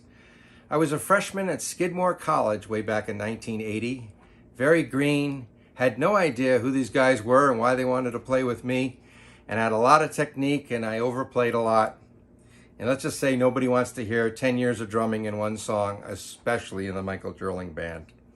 So Tony took me under his wing. He was very patient with me, as was Michael, and really taught me a lot about the music business, taught me about how to play in a rhythm section, to play simple, and to lay back on the time. Of course, I didn't know what a big deal Tony was at that time, and I began to think that something was kind of different, because I'd do a gig with Michael, and a week later, I'd see Tony on The Tonight Show playing with some big name. So then I said, this was a big-time musician. So I was so fortunate for my very first professional experience to be able to play with somebody of Tony's caliber. He taught me a lot about not only the business, but a lot about how to play in a rhythm section and how to really understand your role as a drummer in the band, which opened up the whole world of how I listened to music. And I owe so much to Tony, because he was the one that was so inspirational to me and was such a mentor and great teacher. Couple great stories. I remember in the 1981 Jazz Festival in the summer at SPAC, and Tony was playing with Kilimanjaro. And I loved that band. He used to go off and do these recordings, and I would listen to them over and over. And I became a big fan, and it was so exciting to see Kilimanjaro at SPAC. And then all these other big names were playing there with the Woody Herman Big Band and Chuck Mangione, and the list goes on and on. But Tony was so gracious because he gave me his parents' seat. His parents came to see Kilimanjaro, and then they left. And he actually thought of me to sit and watch the rest of the jazz festival. And Tony came over, watched a couple of the bands with me. But then he took me backstage and he introduced me to Chuck Mangione and Steve Gadd. It's like, oh my God, I was so starry-eyed. And Tony knew everybody. But it was so thoughtful of him to even think of me. I mean, a lot of people would be like, get out of here, kid. But he really was very gracious in that respect. And then after that, we went out to one of the, I don't know what bar it was in Saratoga Springs, and there was a pianist playing. I just thought it was a regular intermissionist playing in the background. Tony's like, come on, let's go meet this guy. And he goes, here, Tom, why don't you meet Teddy Wilson? As you know, the pianist with Benny Goodman and so many other great jazz artists. So it just was like so many great experiences. And a lot of my first introduction to all this had to do with Tony Markellis and Michael Jerling. And as the years went by, I began to have my own career and we began to lose touch. But every once in a while, I'd pop by Saratoga Springs and I'd get a chance to see Michael and Tony. And I saw Tony many times playing with various bands around the New England area, whether it be Burlington or other areas, playing with all kinds of bands. And they were always top notch and they were always inspirational. And, you know, over the years, I always remembered Tony, everything he taught me, and I always looked up to him. Wonderful guy, wonderful musician, and many talents as well as that you all know about. He is a very talented man in a lot of different areas. And then, you know, as we lost touch, but then Facebook came out, and then we got back in touch again, and we were able to communicate, even though we weren't able to see each other. And he was touring with Trey Anastasio a couple of years ago. He was coming through Phoenix, so we had planned to get together. And then I had gigs, and we weren't able to coordinate our schedules. And you know, he said to me, you know, no, don't worry, we'll do it the next time. And sometimes life doesn't work out that way. But I'll miss Tony, and I'll always remember all the things he taught me. And here I am, as I'm rounding 60, I'm looking back on the lessons that I learned as an 18-year-old that Tony Markellis taught me. And, you know, I'll always appreciate the things that he gave, the gifts that he gave to me, and the difference that he made in my life. Good afternoon, ladies and gentlemen. My name is Michael Eck. In the early 90s, Tony Markellis and I was quite a bit bigger back then. Tony Markellis and I would show up at gigs, each other's or somebody else, what have you. We're in the same exact clothes. It happened all the time. It was kind of like two society women showing up in the same ball gown at a fancy party. I don't think anybody ever would compare us to two fancy society women. Anyhow, we shopped at the same place, the Fat Guy Store, Casual Mail on Wolf Road in Albany, and we called it Our Tailor. That was part of our joke, our little bit of a joke. I'm going to do this song for Tony today, You're a Mountain. It's a song I wrote for my dad, but I think it's appropriate for Tony. And what makes it even more appropriate is we played it together a few times, including right here. I'm in my house, but right here at Café Lena, in a band one night with Kevin Mall on dobro and the great Lee Gibson on lead guitar and harmony vocals. Lee Gibson singing harmony to me. That's just nuts. Tony was, as always, a rock. This is for Tony, You're a Mountain. Chiaroscuro skyline, burning black and white, catching out the horizon as the day breathes in tonight. You could spend your lifetime watching the sun go down. You could ease your way into heaven, never make a sound.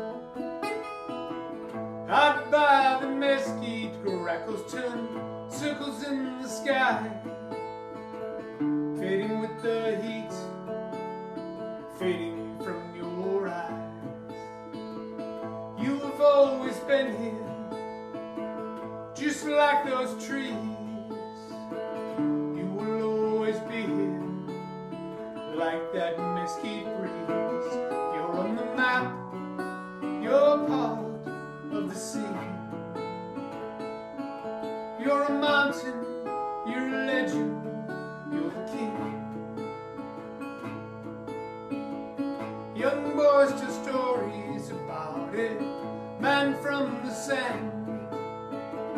casting shadows on the moon, making rabbits with his hands. You might be a whisper on the lips of wonder.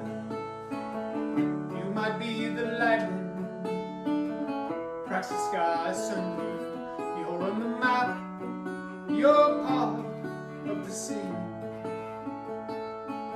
You're a mountain, you're a legend, you're the king.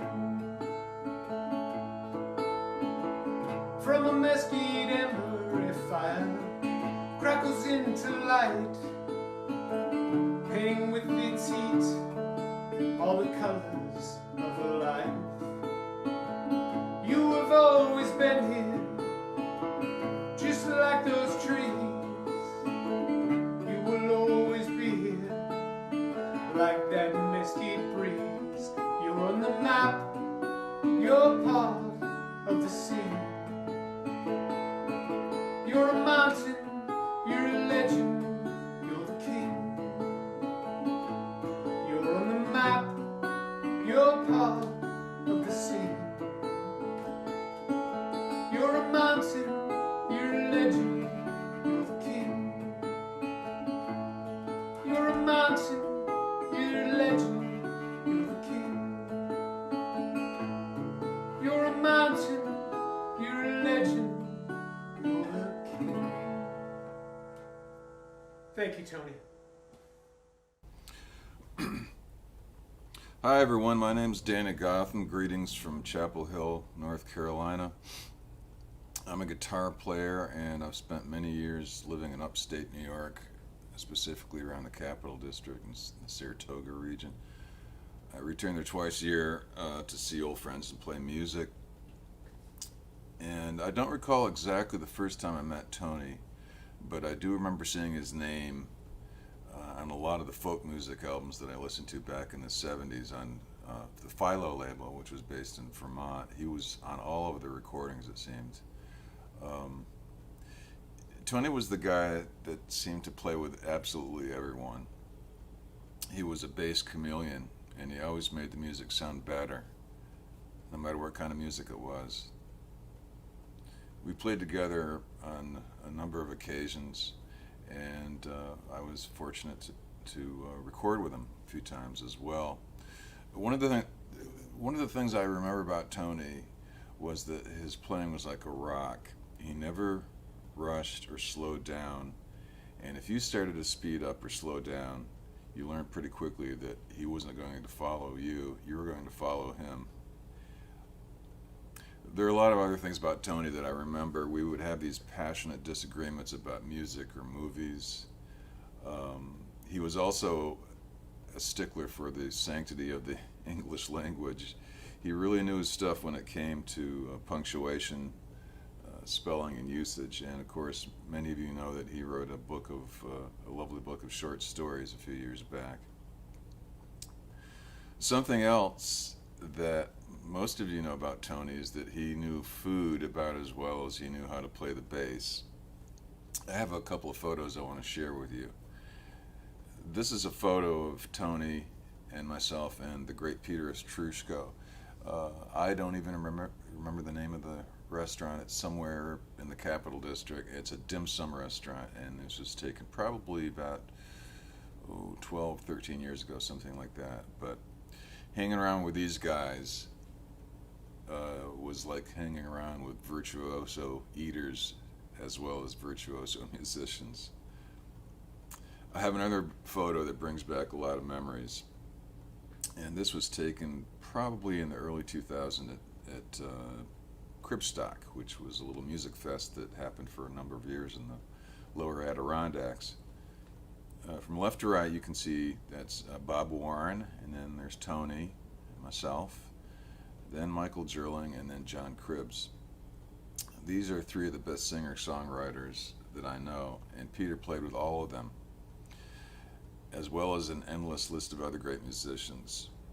Some of them are world famous and some are not. I'll close by saying that that was my favorite thing about Tony. He really never cared about fame. It didn't matter to him if he was playing in front of thousands of people at a music festival or he was playing in front of 60 or 70 people at an intimate club like Lena's. He always brought his A game to whatever music he was playing, and it always made it sound better. He was the best, pure and simple. Hello, everyone. Sarah Craig asked me to say a few words on behalf of Café Lena regarding the passing of Tony Markellis. If you're here at this gathering or watching, I don't think I need to really gush about Tony to you. I think you all knew what a cool Renaissance guy he was. And all I can say, I'll keep it short and sweet, is that the music community turns into quite a family over the years. Even though you might see a performer once a year, you get to know them a little bit. Tony, I've known since he moved to town. He was one of the most ubiquitous performers around town, around the country. And the cafe's lost quite a few friends and family, even in the last year, to various reasons. And what I want to say is that losing Tony is kind of like when someone throws a hand grenade into the room. It's just a huge loss. So that's all. Thank you. Hi folks, Sam Zucchini here with Gene O'Connor. Hi there. We are so delighted to take part in this tribute to Tony Markellis, the brilliant bass player. Tony worked with my group, Gene O'Connor and the New Standard, for over 10 years, and I was very privileged that he gave me so much of his time and wonderful musicality. It was a 6-piece group where we reinterpreted songs from the 60s and 70s and tried to give them a new twist. And in the next song that you will hear, Joni Mitchell's song Carrie, Tony was one of the people who really managed to give it a sort of calypso feel. So we're doing it without Tony and the rest of the band, but we do it as a tribute to Tony's brilliance, musicality, and also he was a very smart and funny guy and a pleasure to be around. And a good friend to us. And a good friend, yes. And So, we're gonna give it even a little more different twist than what we did with him in the group. that's right. Here it is.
Hi, I wish I could be there with you, but it's impossible. But I'm with you in spirit. It's the best I can say, and this video is the best I can do. I know we're here to celebrate the life of Tony Markellis, and I had the good fortune of playing with him for a few years. And I thought I'd tell a story that I remember very vividly. One time the whole band was going from one place to another, and it was lunchtime. We stopped for lunch at a Colonel Sanders restaurant. At the time they weren't KFC, it was Colonel Sanders, who was still alive at that point. Anyhow, you know that when Tony loved something, he really loved it. He loved music, but he also loved Colonel Sanders chicken. And in leaving the restaurant, right outside, there was a statue of the Colonel, life-size, that was chained to something or other so that it couldn't be moved. And since it couldn't be moved, as we were going by, Tony was behind us. He didn't come along, so we looked back, and he'd thrown himself down on the ground with his arms around the Colonel's ankles and refused to let go. It was quite a while before we could get him to come with us, but I thought you'd all enjoy hearing that. Here's to Tony.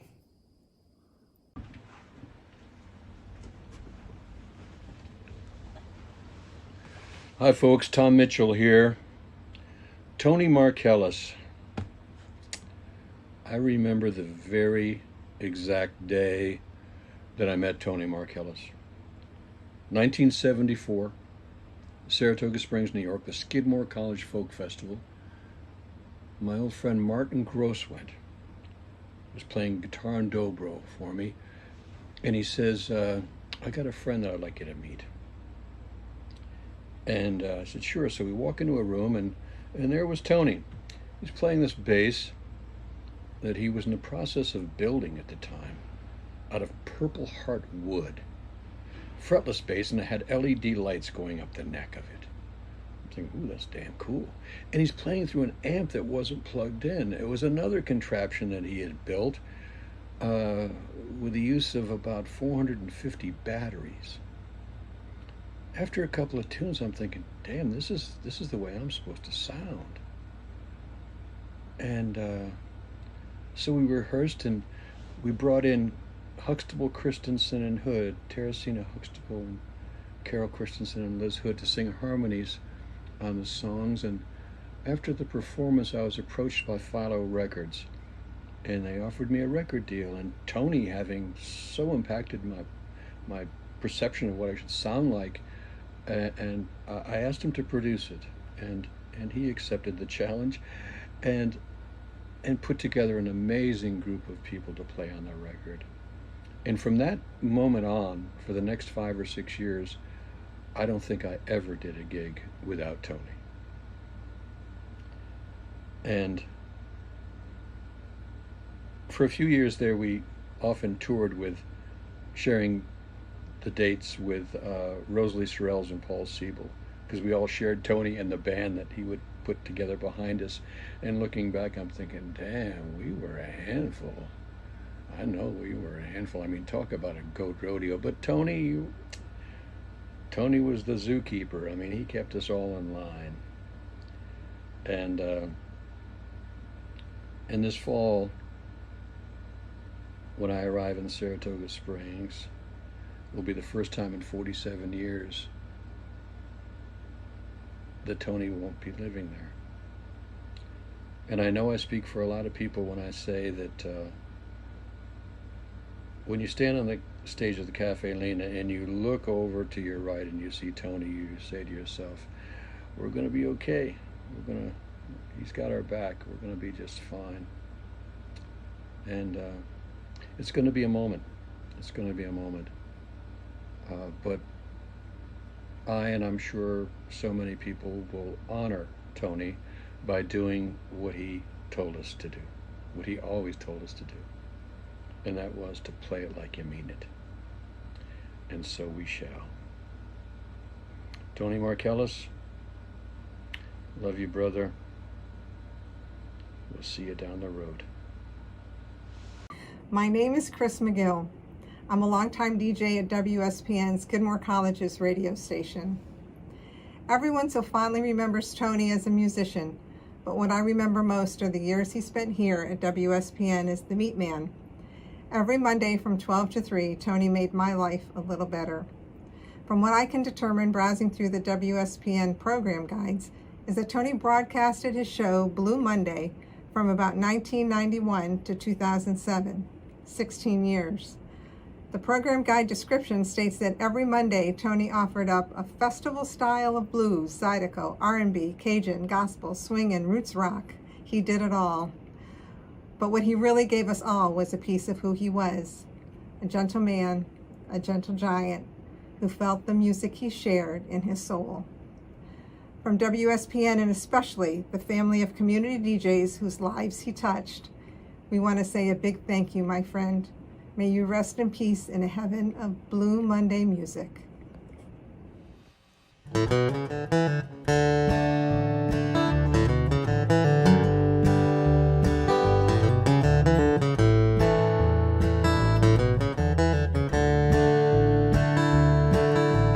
Out to see America, where do we land? Some West Texas town with a guy named Dan, and the Dairy Queen with a root beer float. He had Buddy Holly glasses and a Sergeant Pepper coat. We broke the empty bottles on the railroad tracks. The lights of the town burning at our backs. Dan said he'd been a cowboy if we had our doubts. The time and the wine finally drove them off. Take me to Juarez, I'll show you the town. I speak the language, I'll show you around. Nothing as sweet in this whole round world as a big brown eyes of a Mexican girl.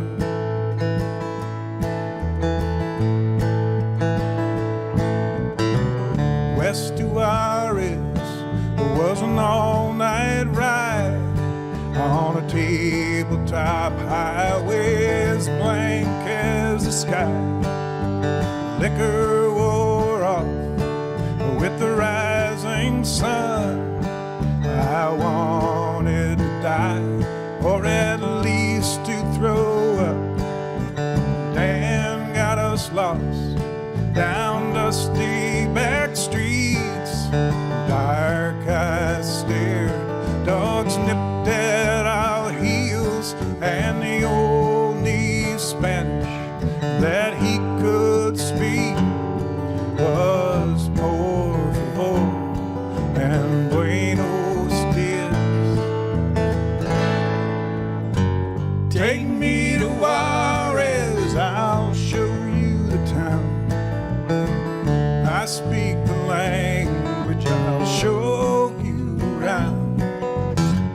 Nothing as sweet in this whole round world as a big brown eyes of a Mexican girl.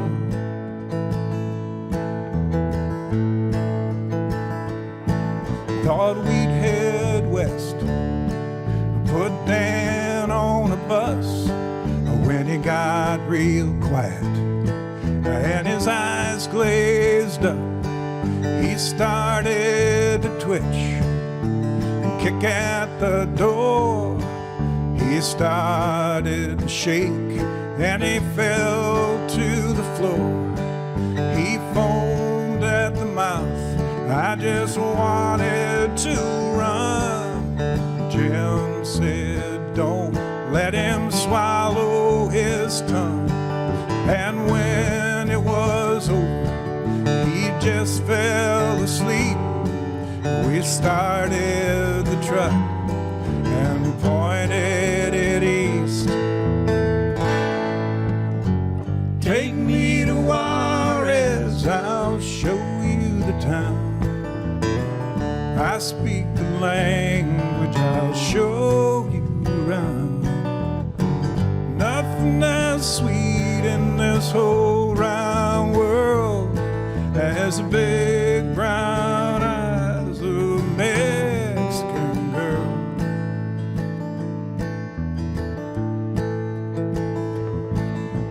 Out to see America, where do we land? Some West Texas town with a guy named Dan. He pointed the way to a small bungalow, walked up the front porch through the old screen door.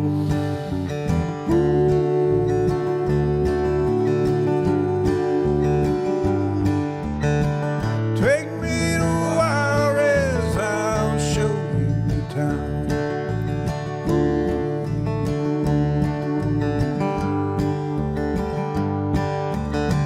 Take me to Juarez, I'll show you around.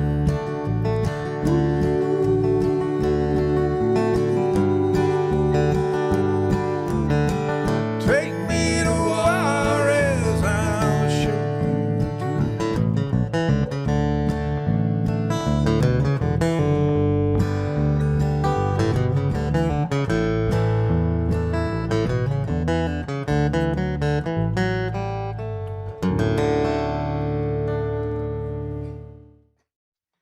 Hey everybody, I'm Sarah Pedinotti, Chris Kyle, and the Chris Carey over here. We are so honored to be here today.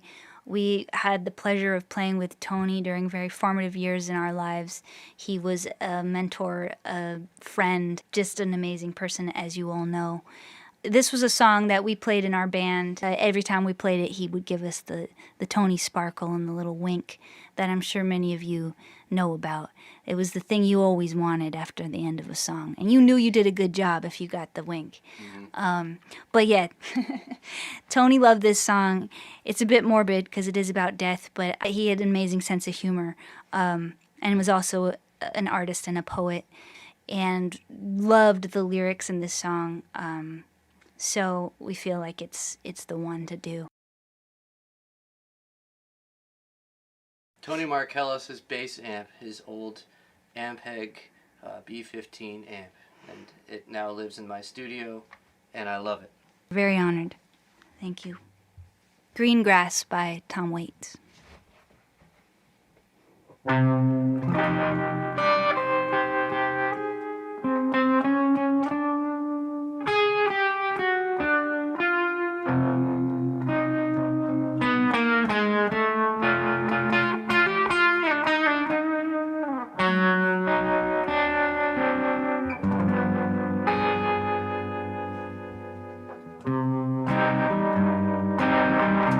Lay your head where my heart used to be. Hold the earth above me. Lay down on the green grass. Remember when you loved me. Come closer, don't be shy. Stand beneath the rainy sky. The moon is over the rise. Think of me as a train goes by. Clear the thistles and brambles. Whistle didn't he?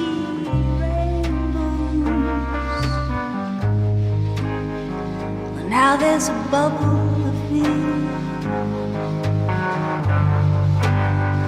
and it's floating in the air. Don't say goodbye to me. Describe the sky to me, and if the sky falls, mark my words, will catch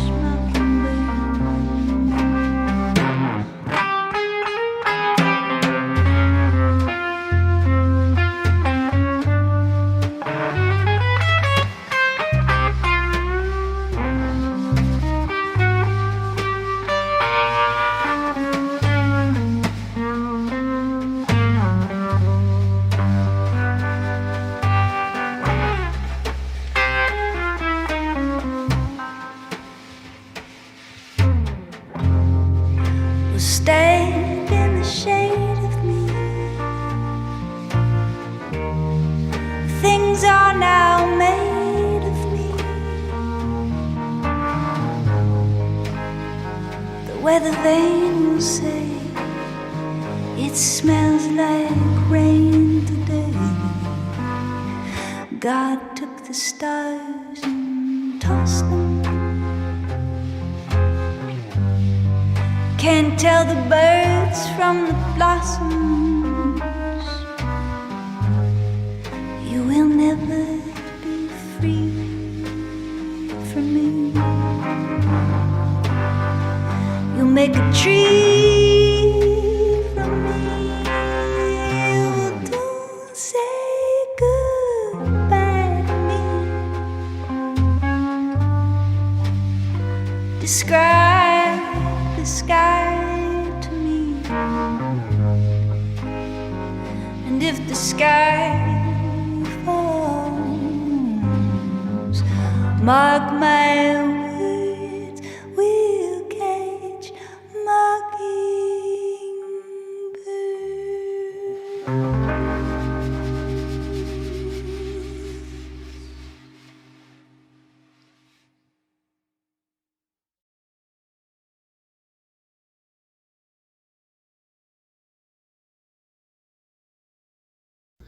Hey, Don Armstrong here. I first met Tony Markellis back in 1974. He was just starting to play bass with my good friend Tom Mitchell. We became good friends.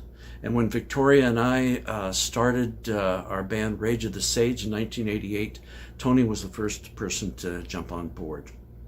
We had some good times. We had this one gig down in Trumansburg, New York, just outside of Ithaca, a place called the Rongovian Embassy. And it was on a cold day in early February. In fact, when we started out, it was in the single digits. Tony had this old van that had all these white blotches on it that were to do away with rust, I think. And there was no heat in the van. And when we got to Syracuse, there was this huge lake effect snowstorm. At which time Tony informed us that his wiper blades weren't the best in the world. In fact, we were going to have our windows open, me on the passenger side, Tony on the driver's side, as we would stick Kleenexes between the wiper blade and the wiper itself to try to get a more even swipe at the windshield, which didn't work, which we tried halfway to Trumansburg. We got there, our teeth were chattering. Nobody came. One person came. And so we made $6, which we gave to Tony for gas. After Victoria passed from this life, I did my first show at Café Lena in 2016 as a solo, and Tony played with me. At the end of the show, Tony took the mic for the first time ever and announced that he enjoyed playing with Victoria and me and would enjoy to continue playing with me. But his favorite part of our show was between songs, he would whisper things to me and Victoria, which would totally break us up. And I would sometimes repeat what he said, which always got me into trouble. The last time I spoke with Tony was late winter, early spring of this year. I told him I was going to be playing the Café towards the end of September. He said, if I'm in town, count me in. Well, there will be an empty chair in memory of Tony at my gig there in a couple weeks. I miss you, man. Say hi to Victoria for me, and adios, amigo.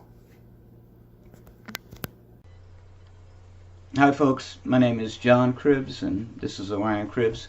We're father and son, and we're musicians, Saratoga area musicians. We both knew Tony Markellis, both occasionally played with him and recorded with him and hung out with him. And we both mourn his loss. Orion was actually on Tony's last gig at Café Lena, and he was telling me that afterwards Tony was talking about him. So I thought maybe we could start with sharing that.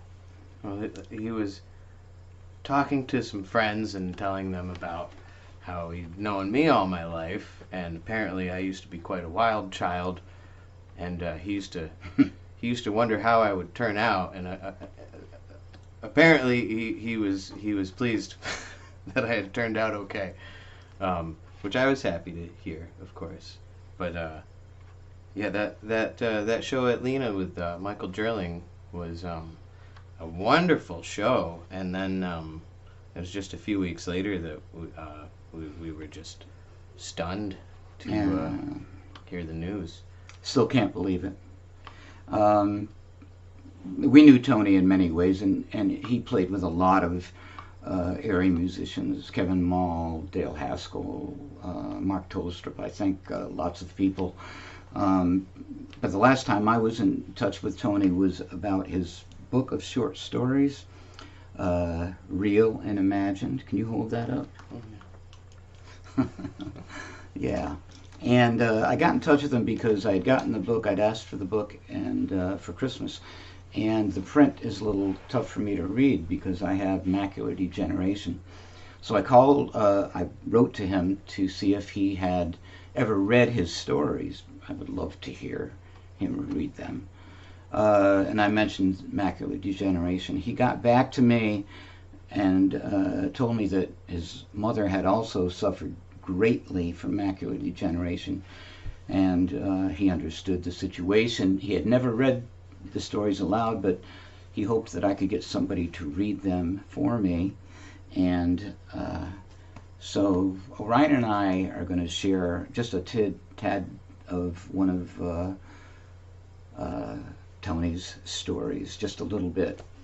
So here it is. After a few minutes of silence, the old man said, "Missus, I've been eating elk stew all my life, and I gotta say, this is the best I've ever tasted.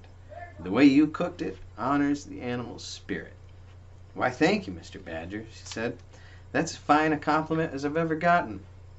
"Is that allspice and bay leaves in there?" he asked. "Why, yes, it is," she said, somewhat surprised. "And onions. They all go together quite nicely, I think. You have a good sense of taste."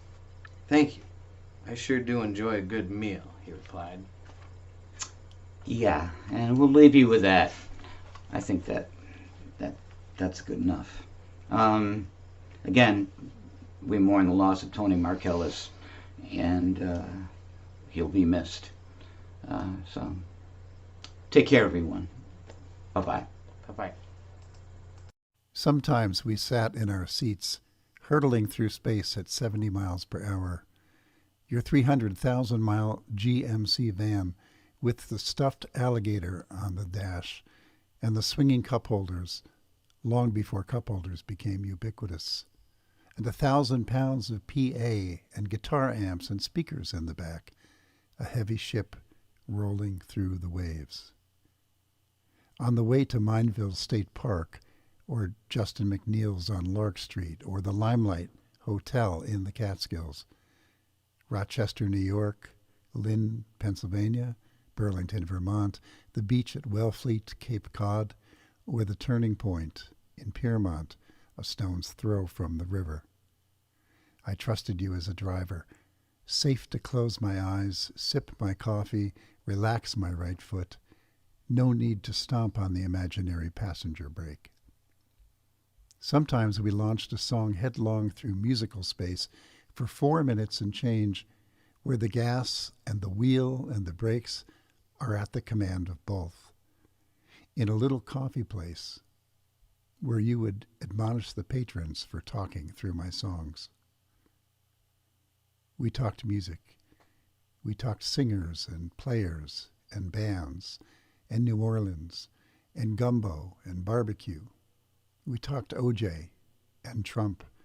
You said that you'd like to think that the person you chose as your doctor or president is smarter than you. You hated drunken behavior. Wedding receptions, the worst, but not as bad as Caroline Street and Chowderfest. God help the sputtering fool who approached the stage veering on unsteady legs with a song request.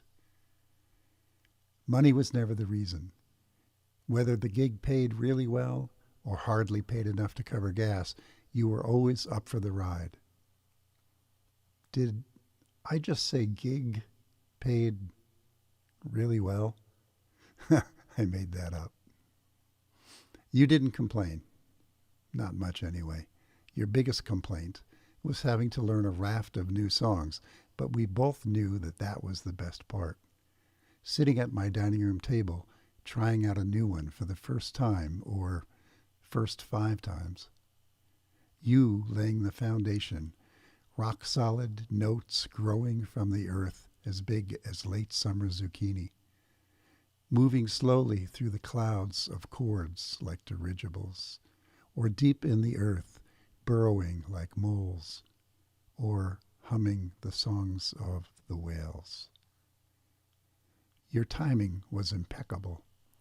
I could tinker with a strum pattern, leaving out some, or not strum at all, flick in and out of consciousness for 8 measures or more, and know when I returned, you'd be there. You didn't look to play solos. But if I asked, and put your trust in me, put your trust in me, put your trust in me.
Starting tomorrow, it'll be alright. Out of the darkness, into the light, we'll put on the changes like a new suit of clothes. I'll be a new man starting tomorrow.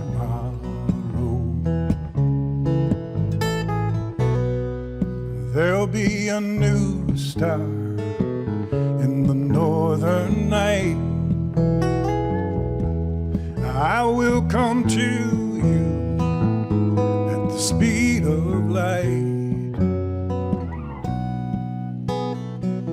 Starting tomorrow,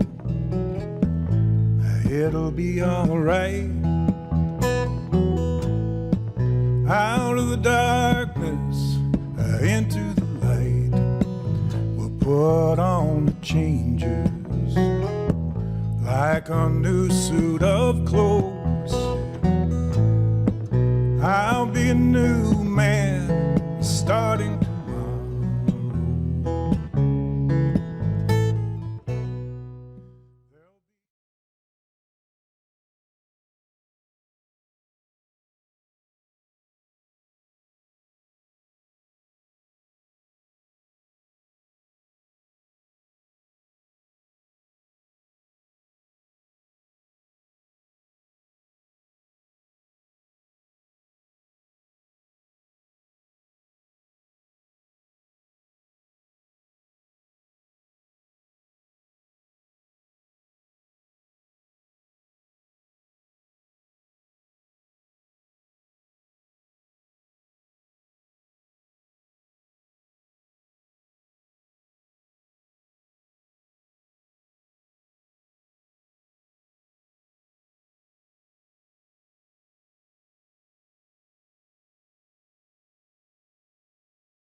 your set list? Wait, where is it? Where'd you put it? I'll put mine right here. Okay, I'll borrow it. And this is mine. As long as Glenn can see this.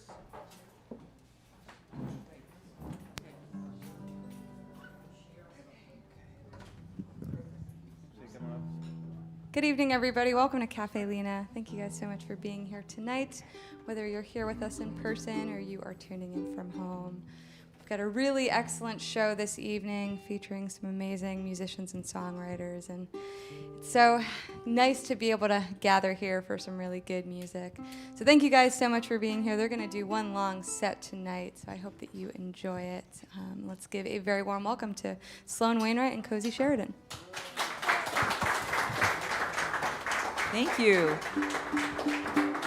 Thanks for coming, guys. We are electric. We are electric. We're happy to know that you're out there, Yeah, even though we can't really see you. Yeah. And yeah, so we're just going to get started. We're going to dive in, and then we'll accept all of we'll your let questions. you know how the program's going to go. Yeah. All right, you guys. I'm ready when you are. All right. 2, 3, 4.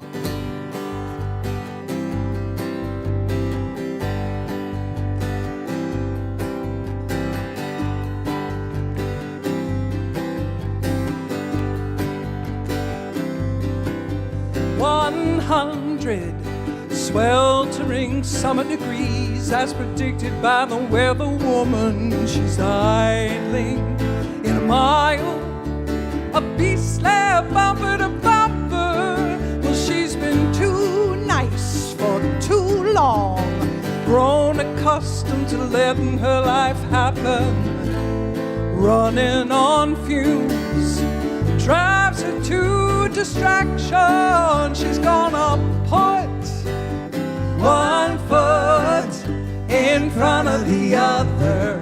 She's gonna put one foot in front of the other. Know what I'm talking about? Relinquish control of the wheel. It assures an awakening, a release from the fear of being found out as a fraud. Well, she's been so strong for so long, overhauled the lives of others without question. In finding no fault, she's grinding to a halt. She's gonna put one foot in front of the other. She's gonna put one foot in front of the other. Oh, the good road is long. The directions, they are clear and simple, but we tend to complicate them. We tend to complicate them.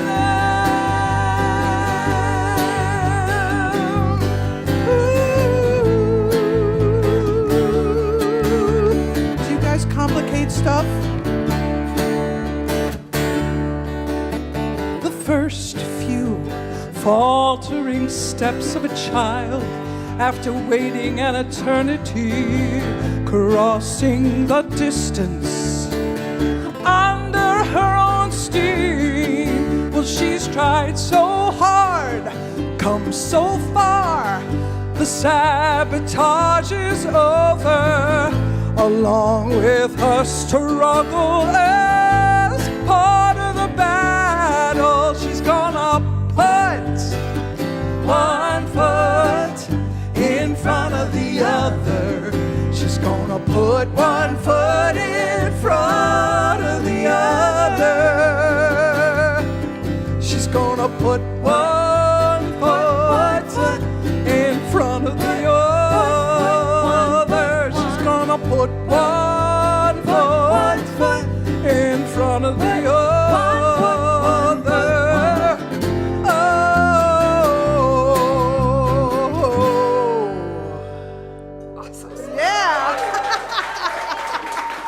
Wow, I think circa 1995, people, we unearthed an oldie but a goodie, a chestnut.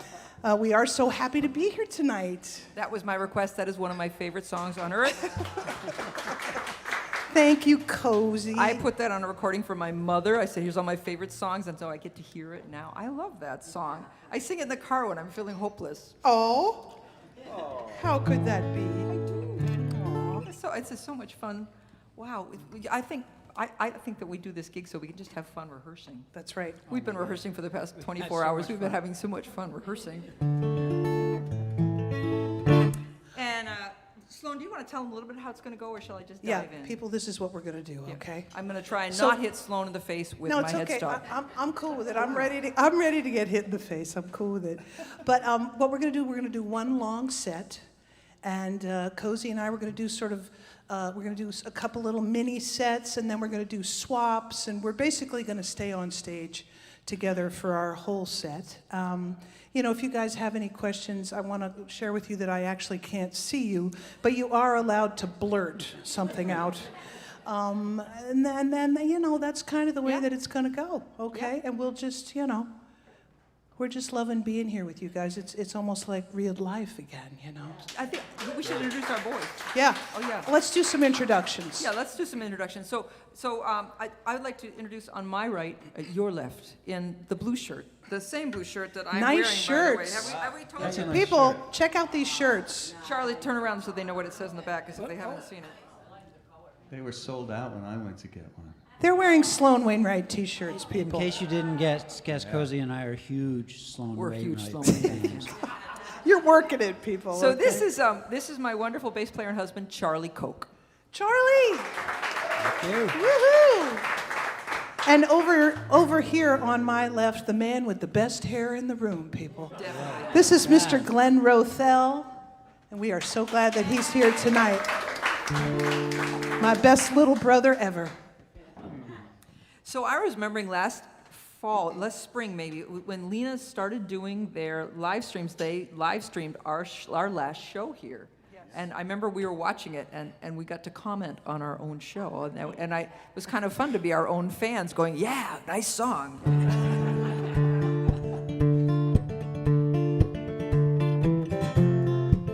I love this song, Cozy. We've been up there, and where Sloan is living, where there are some amazing ravens. I wrote this about ravens in Moab, Utah, though. I know that Nancy said she's going to Moab.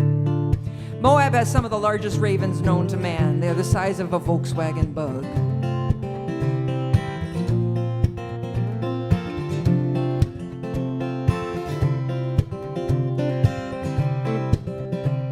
In a certain tree I will make my nest.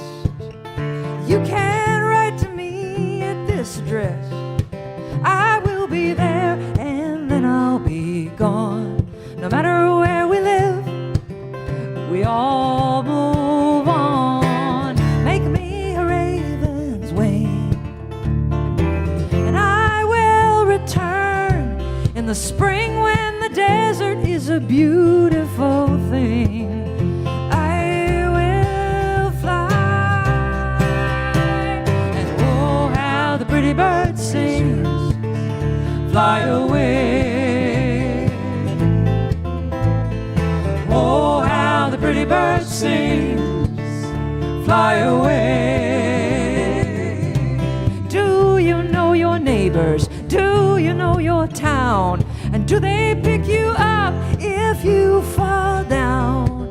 Do you grow best in a certain kind of ground? Do we get to keep every home we ever found? Oh, how the pretty bird sings. Fly away. Join us if you like to sing. Oh, how the pretty bird sings. Fly away. Take it, Glenn.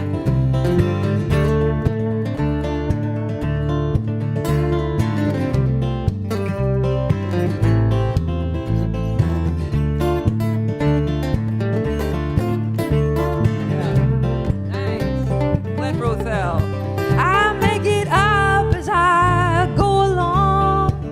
I make my way and I make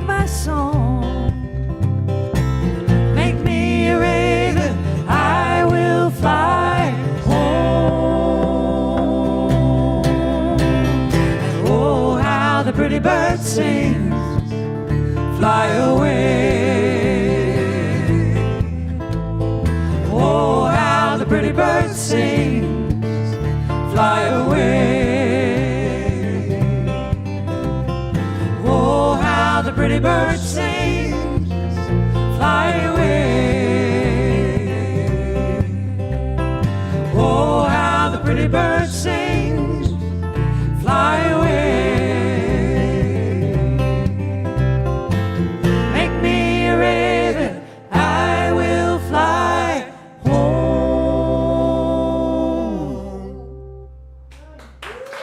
Thank you.